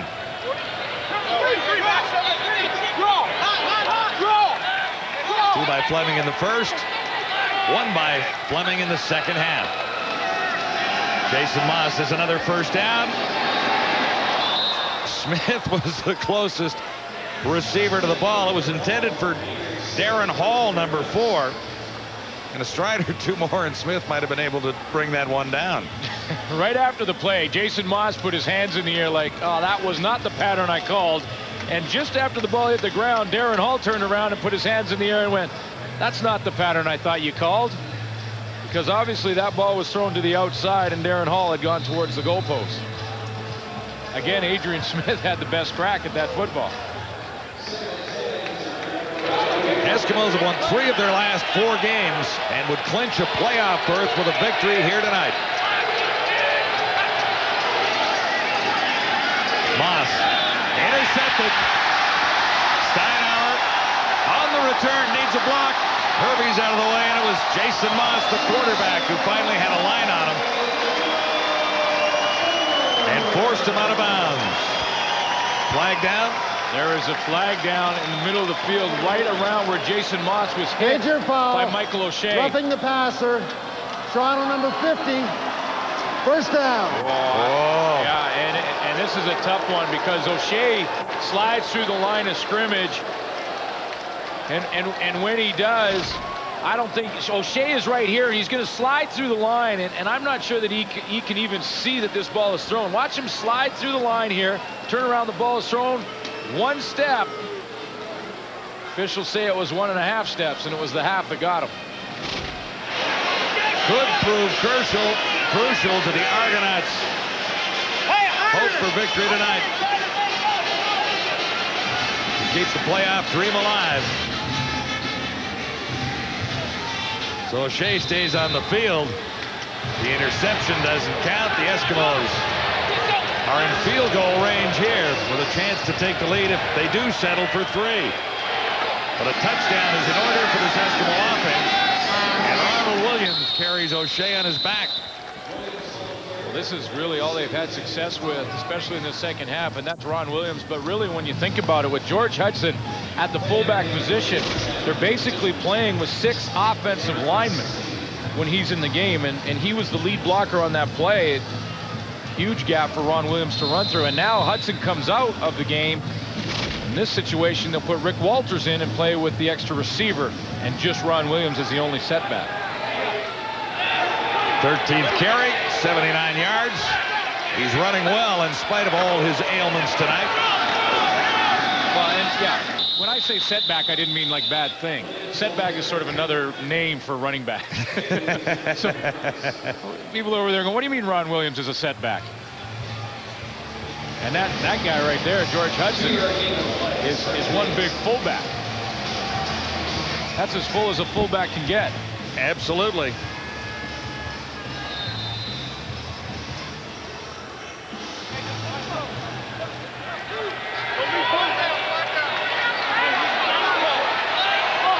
Second down. 8 to go. Argonaut defense needs a play here. They don't get it. Rick Walter makes the catch inside the 5. Rick Walters working on Chris Neal. The linebacker just finds a soft spot. He works off Chris Neal. Ball's thrown on time. You see that subtle little look off by Jason Moss. That's what froze Chris Neal. When he looks to the left quickly, Neal stops his feet moving and opens up just a little bit of an alley for Ricky Walters to see that football. First and goal to go now for the Eskimos. At the Argonaut 4, deepest penetration of the night for Edmonton. Moss won't get a first down, or won't get much here. It's first and goal to go on the final play of the 3rd quarter. So it'll be second try for the Eskimos to begin the 4th. Toronto hanging on to a narrow 1-point lead. Wendy's Friday Night Football at the quarter. Yeah, they are just hanging on to that lead, just barely, and the Edmonton Eskimos are sitting on the doorstep, Schultze. The Argos, it wasn't a good quarter for them. They weren't able to bring any momentum with them from halftime. Why? You know what? The third quarter has really been a tough quarter for the Toronto Argonauts. Whatever happens in halftime, it doesn't always turn into a productive third quarter. Really, when you go into half in a football game, the first 5 to 7 minutes, the players are on their own. They just interact with each other. Then the positional coach will come over and he'll explain what is working, what isn't working. Then the coordinators will split the team, and the offensive coordinator will talk about what is working and what is not working. Then hopefully the head coach or a key player will kind of set the mindset going into that third quarter, which establishes what you do in the fourth quarter. This is a key issue because if they don't turn it on in the fourth quarter and get some points, they're not going to win this game, Eddie. Yeah, Chris, you've got to have coaches that are able to make those adjustments during halftime and players with the capability, experience, and knowledge of the game to be able to go out on the field and make that happen. And one player that's been making it happen for the Toronto Argonauts is Elfrid Payton. He gets his 14th sack on the season, tying Joe Mumford for the league lead. He simply comes right up over the top. Here he is on the edge. Watch him go. He goes to work on Leo Groenwagen for the second time tonight. Says, "Get off of me." He says hello to Jason Moss, takes him down and gives us the swack afterwards. That's a great play on a man who's having a career year, I believe. He's really making a run for the most valuable player. And, Matty, you talk about mistakes that'll hurt a team. I mean, Mike O'Shea's roughing of Jason Moss with about 2 minutes to go in the third quarter is just an absolute killer. Hey, I love Mike O'Shea. He's a terrific leader, a guy just trying to make a play. But that one mistake cost Toronto having the ball in plus territory. Now what happens? Edmonton gets the ball. They're deep in territory. 3.7 are almost assured. I mean, 2 or 3 plays during the course of the game can make a difference, and that was a critical mistake and could easily be the difference in this game. It's unfortunate because he's a heck of a football player. Rondo Steinhauer had 3 picks last week. Thought he had a huge play there. He didn't. Let's see what Edmonton does. Here's the fourth quarter. Well, when you look at the numbers, it's all Edmonton thus far in net yards, 250 compared to 107. Yeah, when you look at that and time of possession, you know, that is why they're moving the football inside the 20s. They haven't scored, though. That's why the score is close. Second and goal to go for Edmonton, 4.5 yards out. There's the touchdown. Edmonton into the end zone with Ronald Williams, and at last, field goals until that point, but Williams carries it in from 4.5 yards out. Well, there it is. They go with the big team with George Hudson in the fullback on the field and then run the ball to Ron Williams off the right side of that offensive line. He's just going to shoot through this gap and watch the blocks created there. That's all he needs. Chuck Levy in the game as the extra defensive back. He can't make the tackle in time. 4th rushing touchdown for Ronald Williams as an Eskimo. And Edmonton has the lead for the first time tonight. Moss will put it down for Sean Fleming, and he has the convert. Early in the fourth quarter, the Eskimos finally get into the Argonaut end zone. Ronald Williams carries it home. Eskimos on the verge of making the playoffs for the 30th straight year and setting an all-pro record. Any sport, anytime. Ron Williams said he got good blocks by his offensive line. Leo Groenwagen is the outside guy. He's going to block Elfrid Payton, and then Tim Baker on the inside on Donovan Carter. Look at the hole. They open up for Ronald Williams.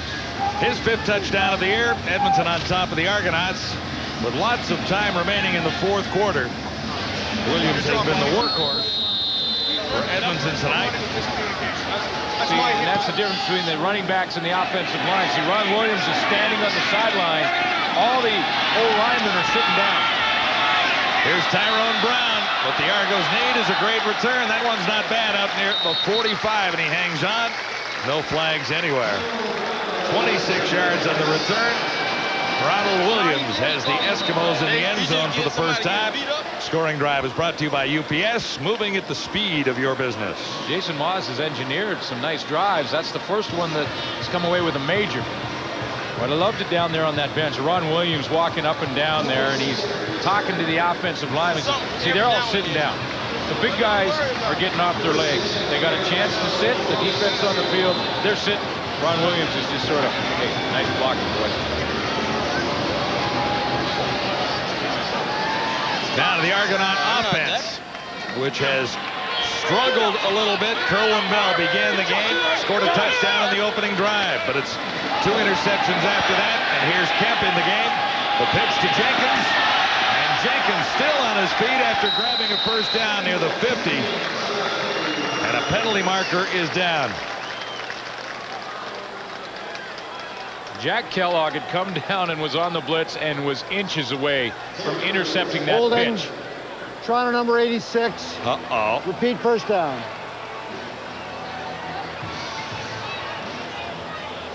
So that's on Nigel Williams.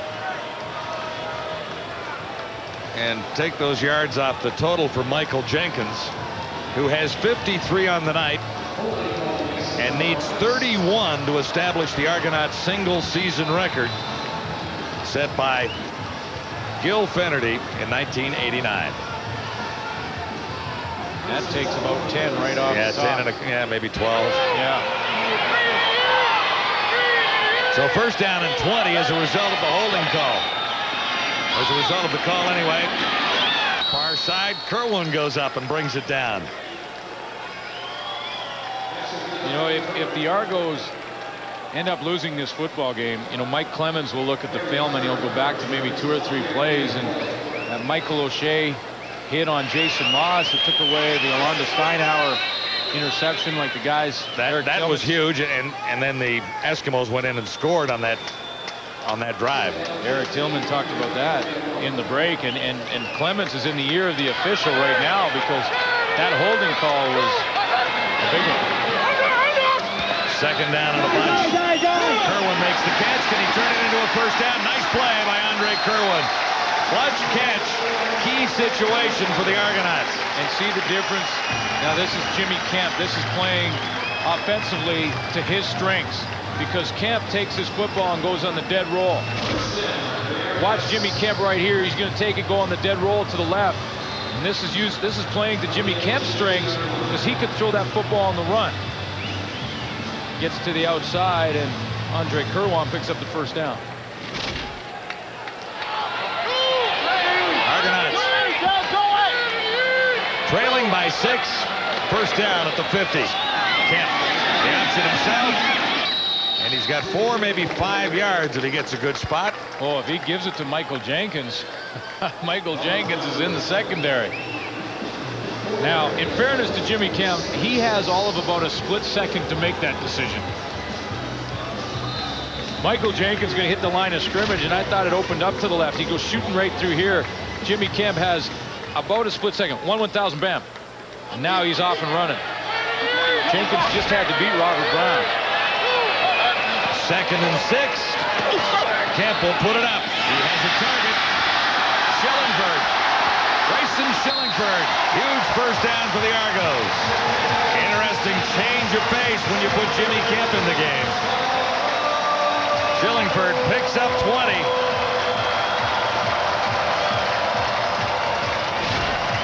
Grayson Schillingford coming on a crossing pattern, but see the time that Kemp has to throw the football allows Schillingford to come across the field. Pretty good balance by him at the end of the play to pick up some extra yardage. Kerwin Bell began the game. He's on the sidelines right now as the Argonauts desperately needed a change of pace. Bell threw a couple of interceptions. Here's Jenkins. Can he get away? Well, he should have been stopped before that. He was in the grasp of Ralph Staten. Back to the line of scrimmage, and, well, not quite. Well, when you think back, John, to the first game of this streak for the Argos, and that was against Calgary in Week 13, where Kerwin Bell started that game and played pretty well. But at the end of it, Jimmy Kemp came on and threw the winning touchdown. So they feel like they have a nice combination between the two of them now. And it's almost a gut feeling in the sidelines when they're using one or the other, although Bell has been the starter during the streak. Down to the 1, and he's in for the touchdown. Nigel Williams.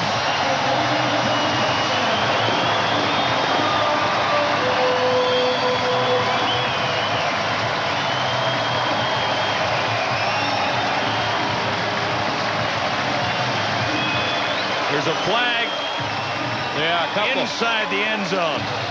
and that was after the fact. This touchdown will stand. There was no flag during the play. The flag came after. Nigel Williams went over there talking to Jermaine Jones.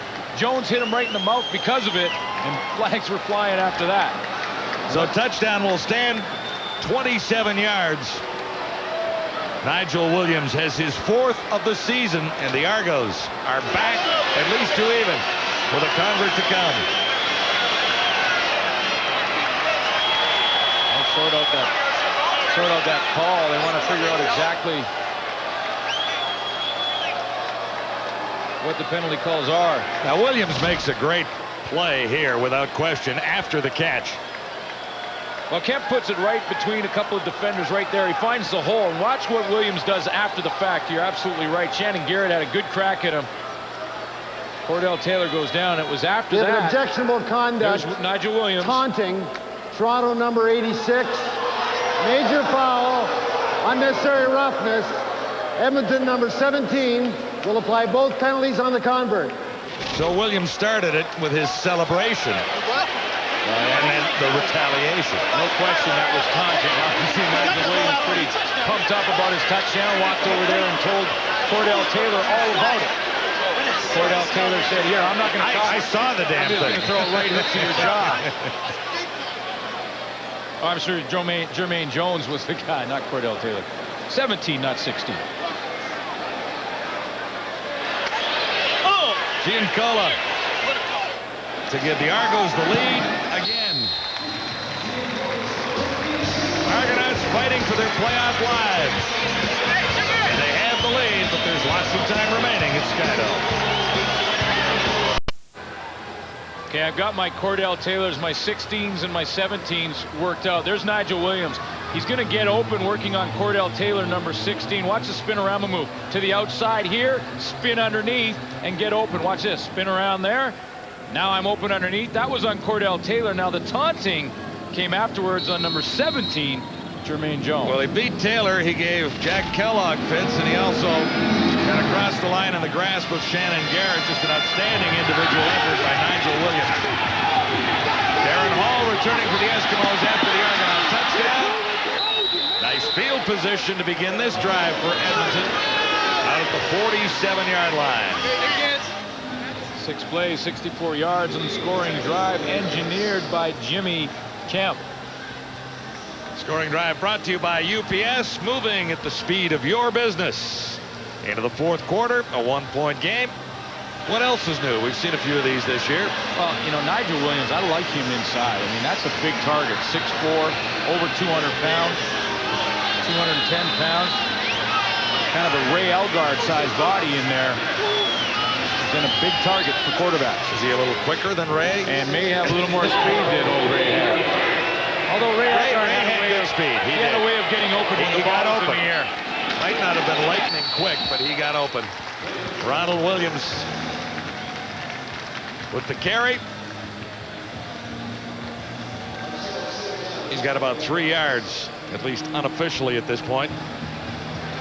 Before the game, we often will talk to all, you know, the coaching staffs, and I always say to them, sort of having a little fun, I'll say Tom Higgins, and I'll catch him and Mike Clemens together, and I'll say, guys, we just want a 1-point game, and it doesn't really matter to us who wins. And they're like, no, we've had enough of those 1-point games. Well, they try and smile a little bit, but Moss has an open target. It's Terry Vaughn, and he'll have the first down. It looks like we're on the way to that 1-point finish one way or another.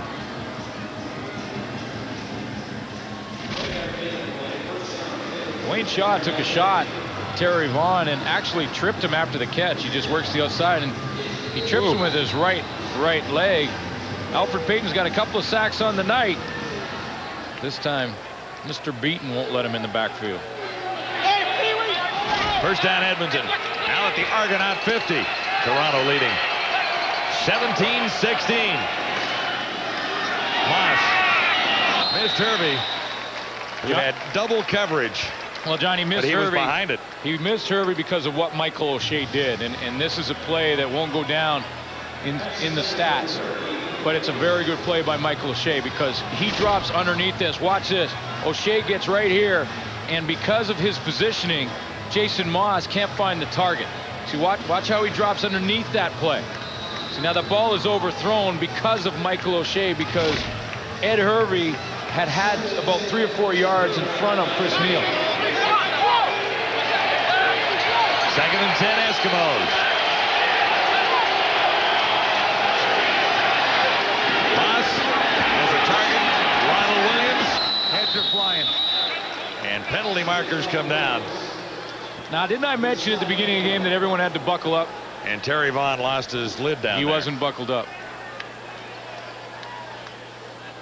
There's been some big hits out there, and you only want to unbuckle like Williams is unbuckling now, but this is the play's over now. And you notice he didn't unbuckle all 4, he only unbuckled 2. See, there's 4 snaps on that helmet, 2 at the bottom there and 2 up on the side. See, there's the other one. See, it's between plays right now, and he doesn't want to unbuckle all 4. Forward pass interference. Edmonton number 4. Repeat 2nd down. Oh. So this will be 2nd and way too many. Critical game. The Eskimos can wrap up a playoff spot with a win tonight. After this, Edmonton plays Saskatchewan in Regina and at home against Montreal. The Argonauts have 2 games after this, Winnipeg and Hamilton. And truthfully, as we talked about early, the Argos have to run the table to have any real hope of making the playoffs and a crossover in the West. So it's a critical game for both here tonight. Heats on Jason Moss. He escapes it initially, then just got it away. Rick Walters makes the catch, broke 2 tackles, and he gets more than halfway back to a first down. However, it'll be 3rd down. Still valuable yardage for the Eskimos from where they were. He picks up maybe 12 yards. Well, first of all, the Edmonton Eskimos didn't have first down yardage on their previous 2nd down attempt. Mike Clements elected to take the penalty to push the Eskimos out of field goal range. Now, that Rick Walters run almost got them back into field goal range, but Tom Higgins has elected to go with the punt team and work for field position and make the Argos drive the length of the field, but it was very close. Another couple of yards from Rick Walters, and I think the field goal team's on the field for Edmonton. He picked up 13 on 2nd down and 20. So Fleming can now try and pin the Argonauts deep if the Eskimos special teams can cover well. Oh, he's going. Fleming's going. The fake is on. The gamble will pay off for the Eskimos as Fleming sprints inside the 30. They were running all the way, and Fleming is shaken up. There come the penalty markers. Flags down. And Fleming took one in the knee on the tackle. And he's down. The hit came on right on the sideline because at the point of attack, Rio Wells is blocked by Ricky Walters and has no chance to get contained on the play. Ricky Walters turns around and see how he hooks him. He doesn't let him get to the outside. That opens it up. Now here comes the hit on the sideline. Grayson Schillingford Objectionable right conduct, at the knee. taunting, Toronto number 83, first down. Now Sean Fleming had first down territory and likely should have run out of bounds. Yeah, he should have escaped. I mean, he is the kicker, doesn't get a chance to run very often, but he'd done his job. He picked up the yardage in the first down, and he should have bailed on it, don't you think? Well, yeah, and that's the result if you don't. And if he's not back, the Eskimos are in big trouble down the stretch. Here's the game story brought to you by SportCheck.ca. Michael Jenkins still 32 yards away from that Argo record. His counterpart, Ron Williams, has outrushed him with 87 yards. Bell struggled. He's out. Kemp is in. Sport Check, Canada's choice for sporting goods. Here's that hit again. Grayson Schillingford goes to cut down Sean Fleming. Ronald Williams on first down Edmonton. Calvin Tiggle sticks him there. The penalty is key because it gives the Edmonton Eskimos better field position, obviously, to Tyrone Brown. And they need to come away with majors because if Sean Fleming can't kick, Chris Hardy is the backup safety, also the backup kicker.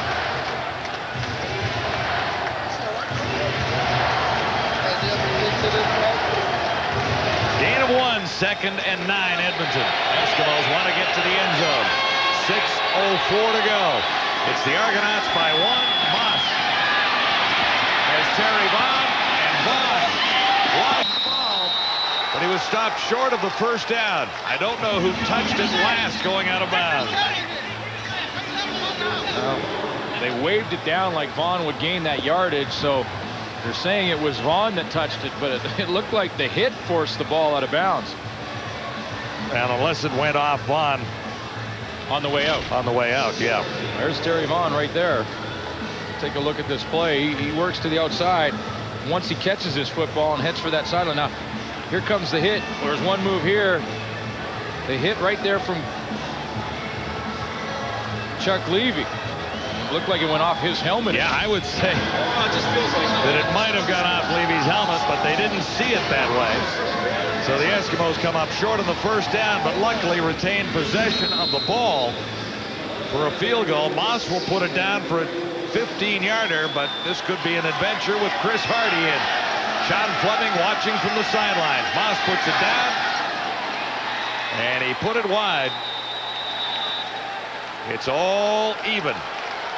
Tough situation for Chris Hardy, no doubt about that. 17-17. Stay tuned. Following the game for the TSN Turning Point, brought to you by Super 8. What? They gave our room away? Not what you want to hear. Then Super 8's where you want to stay, where VIP members get guaranteed rooms and 10% off. Clean, friendly Super 8. All the room you want. So the Argos are alive. They have the football and lots of time left on the clock. Even at 17 with the Edmonton Eskimos. Simply put, the Argos have to win tonight and keep winning to keep playoff hopes alive.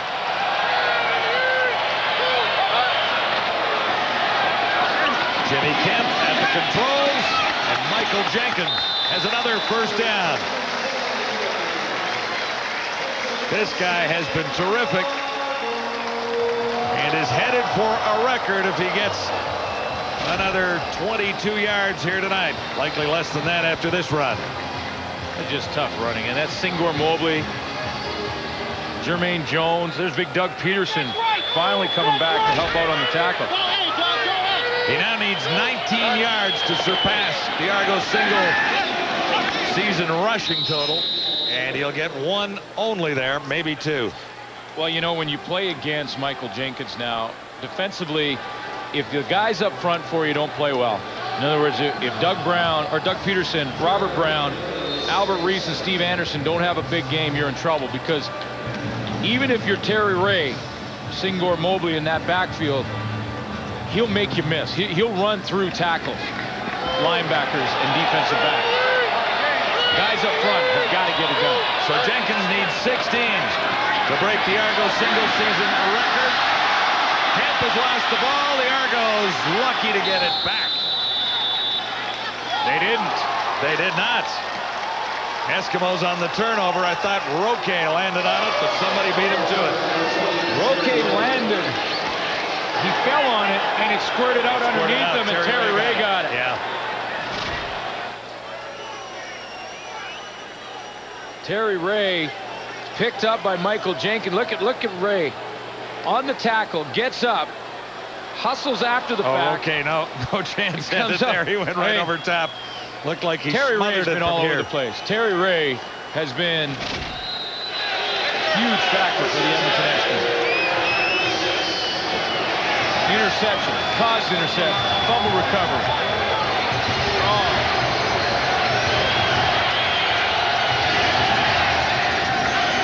So it's 1st and 10 Edmonton. Ronald Williams still running. He has been on the sidelines, mostly though, Glenn, in the first half, being tended to for various ailments down there. Well, the pressure's on the defense and on Jason Moss right now. I mean, Jason Moss has got to find a way to get that ball in the end zone. He has got Chris Hardy kicking field goals for him. Right now, he'd be looking at, if they don't move the ball any further, over a 35-yarder. And Chris Hardy missed his first one, which was shorter than that, and Fleming is done. Shoulder pads off. He won't be back in this one. It seems fairly apparent. Moss looks to the corner. Intercepted. Wayne Shaw. Can he get in the end zone? That's the key. Because field position is going to be vastly different depending on whether or not Wayne Shaw got in the end zone on the interception. Yeah, they'll bring it out from the end zone if it was there, but there's one official standing at the 1-yard line. If that's where he's marking it, the Argos won't be happy. It's all even at 17, and it's Wendy's Friday Night Football. Here's Darren Hall right here going down the sideline. Wayne Shaw is in perfect position for the interception. My question was, did he get that interception in the end zone? And here's your answer. His knee goes down right on that 1-yard line. A good call by the official, and that's where the Argos will start with the football. Well, the good news, the Argos have the ball. The bad news is it's a 101-yard drive. 109-yard drive for a touchdown. However, a field goal could be very important to Toronto here, too, with 2:52 to go. Right now, Toronto begins deep in its own zone. And Jenkins is hammered for a safety. Eskimo defense comes up huge, and they signal a safety, so now the Argos need a field goal to win. Now they also give the football back to the Edmonton Eskimos. They'll have to kick it to the Eskimos after the safety. So Edmonton gets 2 points. They just control the line of scrimmage. Michael Jenkins goes in there to try and hit the line of scrimmage, and he runs right into Juan Roque, who's trying to pull. Because that front forward Edmonton has forced the line of scrimmage back a yard.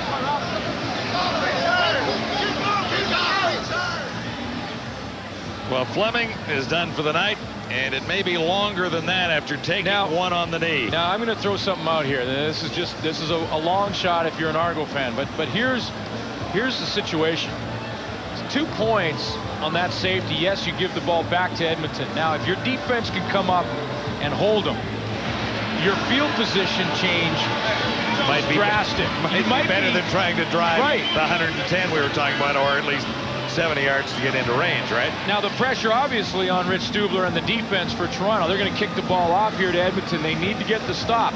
But if they can, it really is probably a better scenario to have the football in this end of the field or in the Edmonton end of the field rather than on that 1-yard line have to drive it 109 yards. So not all bad in the safety. No, because it was a long, long drive. That's right. They try and hammer it deep. They do. Wow. And Hall has to go back inside the 10. Darren Hall. Flags are down. He's out near the 40. We'll check the infraction. Oh, it could be a big flag, too. That takes back that run back. Wow. Toronto might be getting exactly what they want.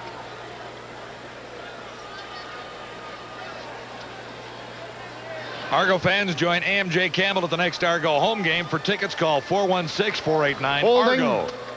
Edmonton number 92. First down. Robert Brown. And that's a big one. That takes away a bunch of field position. Now here's your scenario. Here's your scenario now for Tom Higgins. He needs about 6 first downs in a row to kill the clock here with 2:30 left. And really, the Argos, even though they've given up the safety and the 2-point lead, are in a better position now than they were on their 1-yard line with the tie game. Well, and when you've got a defense as good as Toronto's, you can throw this gang out on the field and say, get the ball back for me in a hurry. And now they got second and long. And the Argos put Edmonton in second and long with 2:24 to go. It's the Eskimos on top by 2, 19-17. Remembering again, Edmonton clinches a playoff spot for the 30th straight year with a victory tonight. The Argos desperately fighting to hang on to their playoff hopes. A loss doesn't end Toronto's hopes completely, but it will diminish them slightly for sure. So what Toronto wanted to do in the final 3 games is win out, run the table. What do we have here?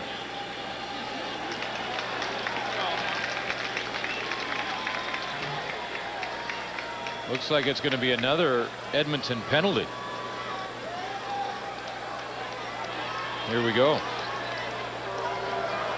Illegal substitution. Edmonton, 13 men in the huddle. Still second down. You can't play with 13. And that makes it second and real long. Anybody sheepishly heading to the sideline? You know, before this penalty and the penalty on the return, you know, Tom Higgins on the other sideline is saying, yeah, they got better field position, but offensively, we always want the football and control and be able to control the destiny of the game, our own destiny in the game. But now it's a tough situation for Jason Moss. Second and very long for Jason Moss to make the safety out of this. No, but they didn't miss by much, did they? Of tying the game with a safety. Moss out to about the 4, but he dodged a tackle at the 1-yard line. And I don't know that they wanted the safety, because then the scenario is created for Edmonton in the goes field the other position. way, right? Ties the game. Kelvin Kinney gets great pressure up front, number 98. He flushes. You see Jason Moss has to go up and under to get away from him. Then Tyrone Rogers has a crack and O'Shea gets it. But I think this is the best case scenario for Mike Clemens. Now he's going to have the football in almost automatic field position now. Remember, Sean Fleming also punts. Edmonton likely gives up 2 here with Crowley back to receive this snap. Sean Fleming is out of the game, and he also is the punter. Dan Crowley is the backup punter. We saw Chris Hardy, the backup field goal kicker.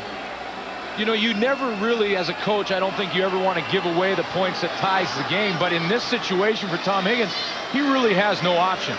He can't give away punt the it points out and kick it back to Toronto and make Toronto go. Yeah, you got your quarterback or your third-string quarterback back there. If you put Chris Hardy in, he is not your kicker. You're going to get terrible field position when the Argos get the football. They basically will be in field goal range when they receive the punt. You have to give up 2. So now Chris Hardy will go back in there. See, now they're making it up on the fly. Well, and that's likely why they had 13 on the field a moment ago. Can you count heads down there right now? Now Crowley got to the sideline, so Chris Hardy is going to give up the tying points. 2:06 to go. Eskimos lead it by 2, 19-17. And Hardy looks to stall for a little time. He better not fumble back there by being too cute. He took a little time off the clock. Yeah, and I don't know if that was a good move, though. And here's why. You got to think about 3 or 4 plays ahead, sometimes 2 series ahead. You have to give up the safety. I agree with that. But Chris Hardy killing time could hurt Edmonton. If the Argos, who are going to get the ball back now, can drive into field goal range, Edmonton needs the ball one more time to come back and tie it. Though that might have been valuable seconds that they lost with Chris Hardy messing around. Wow. So Hardy was in for Fleming. And let's get the update there. Well, John, the update is not good. I spoke to Sean Fleming before they carted him away on a golf cart, and he said, quote, they think it's my MCL and my ACL, and that's him talking. So if that is the case, obviously he will be done for the year. Let's remember, this guy's been fantastic this season, the CFL's leading scorer and someone that Edmonton obviously cannot replace. Yeah, and he came into the game on a 20 field goal streak, hit 2, missed 1.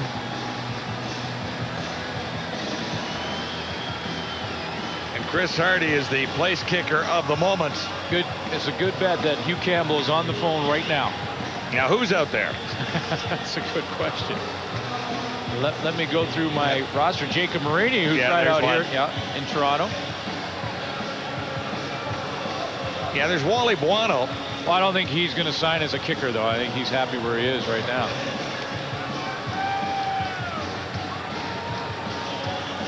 Ricky Walters will kick off. Now, Ricky Walters has kicked off in the past for the Edmonton Eskimos when Fleming has been nicked. You know, and this obviously not near as crucial. It's all even at 19. Not really that bad for Ricky Walters. And that's a mistake by Adrian Smith that cost him 8 yards. Yeah, you should have let it roll out, right? No question. Then the kickoff's either 45-yard line. You take it at the 45. And that ball was on a beeline to go out of bounds.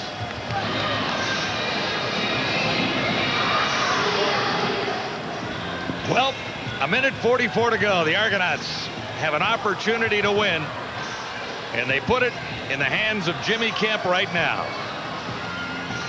19-19 is the score.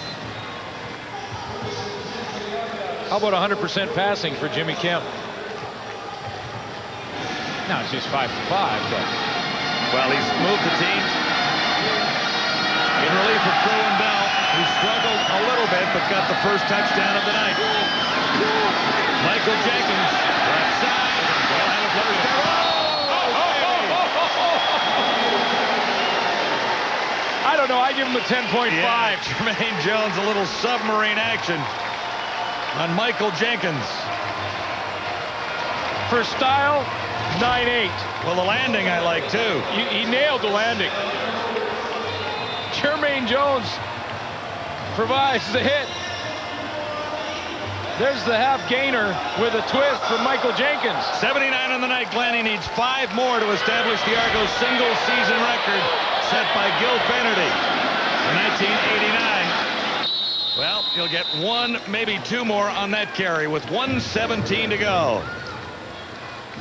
I have a funny suspicion that that makes the highlight reel at Sports Center. That was cool. Oh, the previous play. That was cool. You know, when you're 12 years old, 14 years old watching this play, that's cool. That's the one you love. He almost got up running, didn't he? Yeah. Almost regained his balance. He needs 4 yards now to be the Argos all-time single-season rushing leader. Kemp gets out of there. Or does he? No. He lost a yard, maybe 2. Terry Ray was there to make the tackle. 57 seconds remain. Wow. And the Argos look at 3rd down and 13. Terry Ray may single-handedly win this game. Well, it's even right now, 19-19. Yeah, I think he should come out and kick the field goal if the Eskimos get a chance, because he has been flying all over that field. The hamstring is 100%. You know, 15 yards closer, and Noel Prefontaine can find the end zone. But from here, he's really going to have to sail it. Prefontaine standing at his own 33. He almost faked one earlier. Not deep. Terry Vaughn got a block. Tiggle slowed him down. Boy, they set him up for a smash. There is some hitting going on down there. Carter was there along with another special teams player, Orlando Bowen. 23 on the return, 48 on the punt, 27 on the clock. Starting to get that playoff feeling about it, isn't it? And hits like this all game long. Tiggle chases him into the trap, and there they are waiting. Oh, man. Terry Vaughn is one of the toughest runners you're going to find. And wow. He's up. 27 seconds to go. It's 19-19.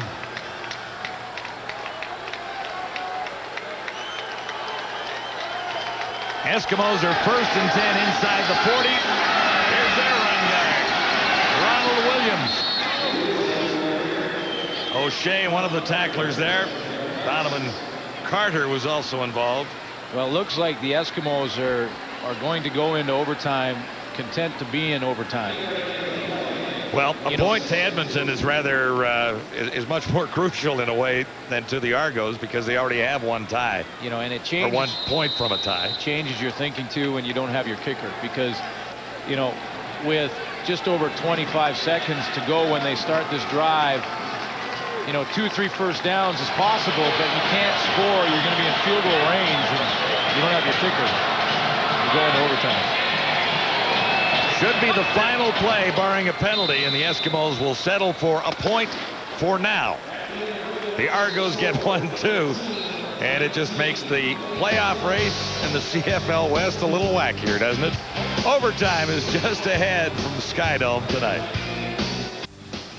Another overtime shootout in the CFL on Wendy's Friday Night Football. Here's how it breaks down. Maximum of 2 mini games right there, okay? They start at the 35-yard line. They'll have a coin toss to go. The team who scores the most points in the overtime earns the extra point in the standings. And if they're still tied, they each get the point. Now, first possession, you get a right to match. The opposition gets the right to match. If you don't match, it's over there. That's right. And here's another difference from a year ago. A year ago it was 4 possessions each if they kept matching, and they stayed at one end of the field depending on what end the team that loses the toss decided on going to. This year they flop in so the fans from both ends of the field can see a little overtime. So the Argos won the toss, and we'll start with won the toss and will defer so that they get the football. Well, there's your kicker, Chris Hardy. See, and what happens is usually you want the football second. Well, and that's the point of the right to match, right? You want to know what you have to do. I mean, so you settle for a field goal. Yeah, but I want to straighten this out because I believe I just said the Argos won the toss and deferred. Edmonton won the toss. They deferred. Argos get the ball first. Okay. You know what happened? I was looking at the playoff format in the West when we were in break there. It's dizzying. And I was just, yeah. Well, the Eskimos already have a point for the evening, so that's I'm going to get my calculator. A 3-point lead on second place Calgary. Here's Kent. Look at Ray. Terry Ray bulldogs him to the turf. Oh, man. He has played sensational football tonight. Again, it's not surprising to us. Well, it's play after play from Terry Ray. He steps up, has a one-on-one with Michael Jenkins. Unnecessary roughness. Edmonton number 96. First down. He fights off Jenkins to make the play, and away from the play, Steve Anderson got an unnecessary roughness call. Oh, boy. So now the Argonauts are at the 25. First down, in spite of the fact that Ray made the play to put them in second and long.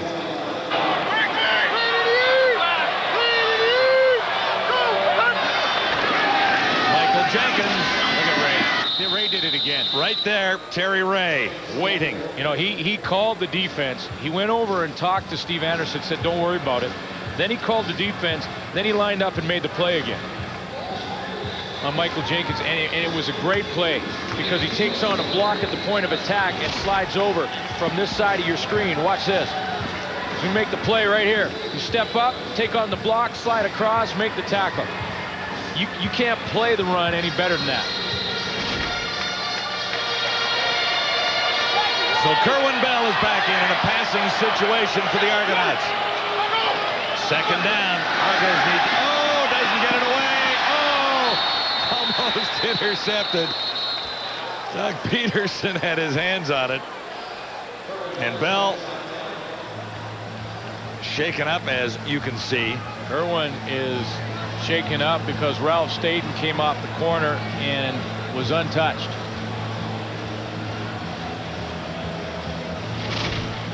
Right from the top of your screen, look at him just kind of walk out here, and then, whoa, he hits it on the run. He's walking around, I'm not coming, and here he comes. Off the edge, not blocked. Nunziata can't get to him. And that's a Bell sandwich between Anderson and Ralph Staten. Now, the Argos have their field goal kicker, it's Dan Giancola. If the Eskimos want to match this field goal, if Giancola makes it, they're going to have to go with Chris Hardy. Flag has been thrown in the end zone. While the players were setting violation. Shot on number 15. Now, just to add a little bit to this. This is not a chip shot for Giancola. It's going to be close to a 40-yard, well, about a 35, 36-yarder. He was 3 for 3 last week. His longest on the season, Glenn, is 54, but there was a time a couple of weeks ago that Giancola was struggling, so this is not a chipper. He missed one from about this range earlier, and Winston October's back there ready to catch it if he does miss it. Giancola. The Argos score first. The Eskimos get a chance to respond. It's overtime in the CFL on Wendy's Friday Night Football. Lots of drama in this. We keep telling you the playoff story. The Eskimos have already added a point to their total as a result of the 19-19 score that was up there after regulation time. The Argos have added a point too. So now have 13, and Toronto has tied Calgary with 13 points pending the outcome of overtime here tonight. Well, you got to think that Jason Moss right now believes that he needs to get inside the 20 to give his team a chance. You know, and that will change your thinking offensively. You know what you have to do. You need a field goal to match. That's a given. If you have problems in first and second down, you got to gamble anyway. You need field goal range. But they need closer. Sean Fleming's in range right now. They need to get closer for Chris Hardy. Jason Moss, play action pass. Looking deep. Hervey is there. He'll get the touchdown. It's over. Eskimos win. And they have clinched a playoff spot for a professional sports record, 30th consecutive year. That's an amazing story in itself. Unbelievable. Jason Moss goes to Ed Hervey, and two Argonaut defenders gamble for the football.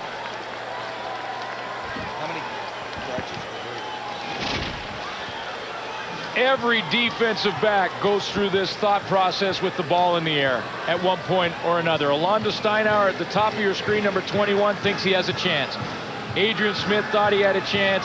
He doesn't get a good hit on Hervey. He comes up with the football and the winning 6 points. Oh, fourth catch of the night for Hervey, his first for a touchdown. The Eskimos win and claim 2 points to move even farther ahead of the Calgary Stampeders in the Western Division standings. And that makes our game tomorrow night a little important. Well, for the BC Lions. Catch one that's extremely important for the Lions, who now have to win. They've got a game in hand. They got to win if they want to catch the Edmonton Eskimos. Eskimos are in the playoffs, but they don't know where they're going to finish for sure with a couple of games to go. Great finish here tonight. And the Argos aren't out yet. Argos still have a chance to win tonight. Would have made it just a little bit easier to cross over and grab a spot in the CFL West. Time now for the TSN turning point, and you knew it was going to be the last play of the game, and here it is. Jason Moss, gutsy ball throwing into coverage, and it pays off. Ed Hervey, thank you very much. Eskimos win. An intriguing game. A cash donation will be made to the Canadian Coaches Association for the training and development of amateur coaches across Canada by Super 8 Motel. Clean, friendly Super 8. All the room you want.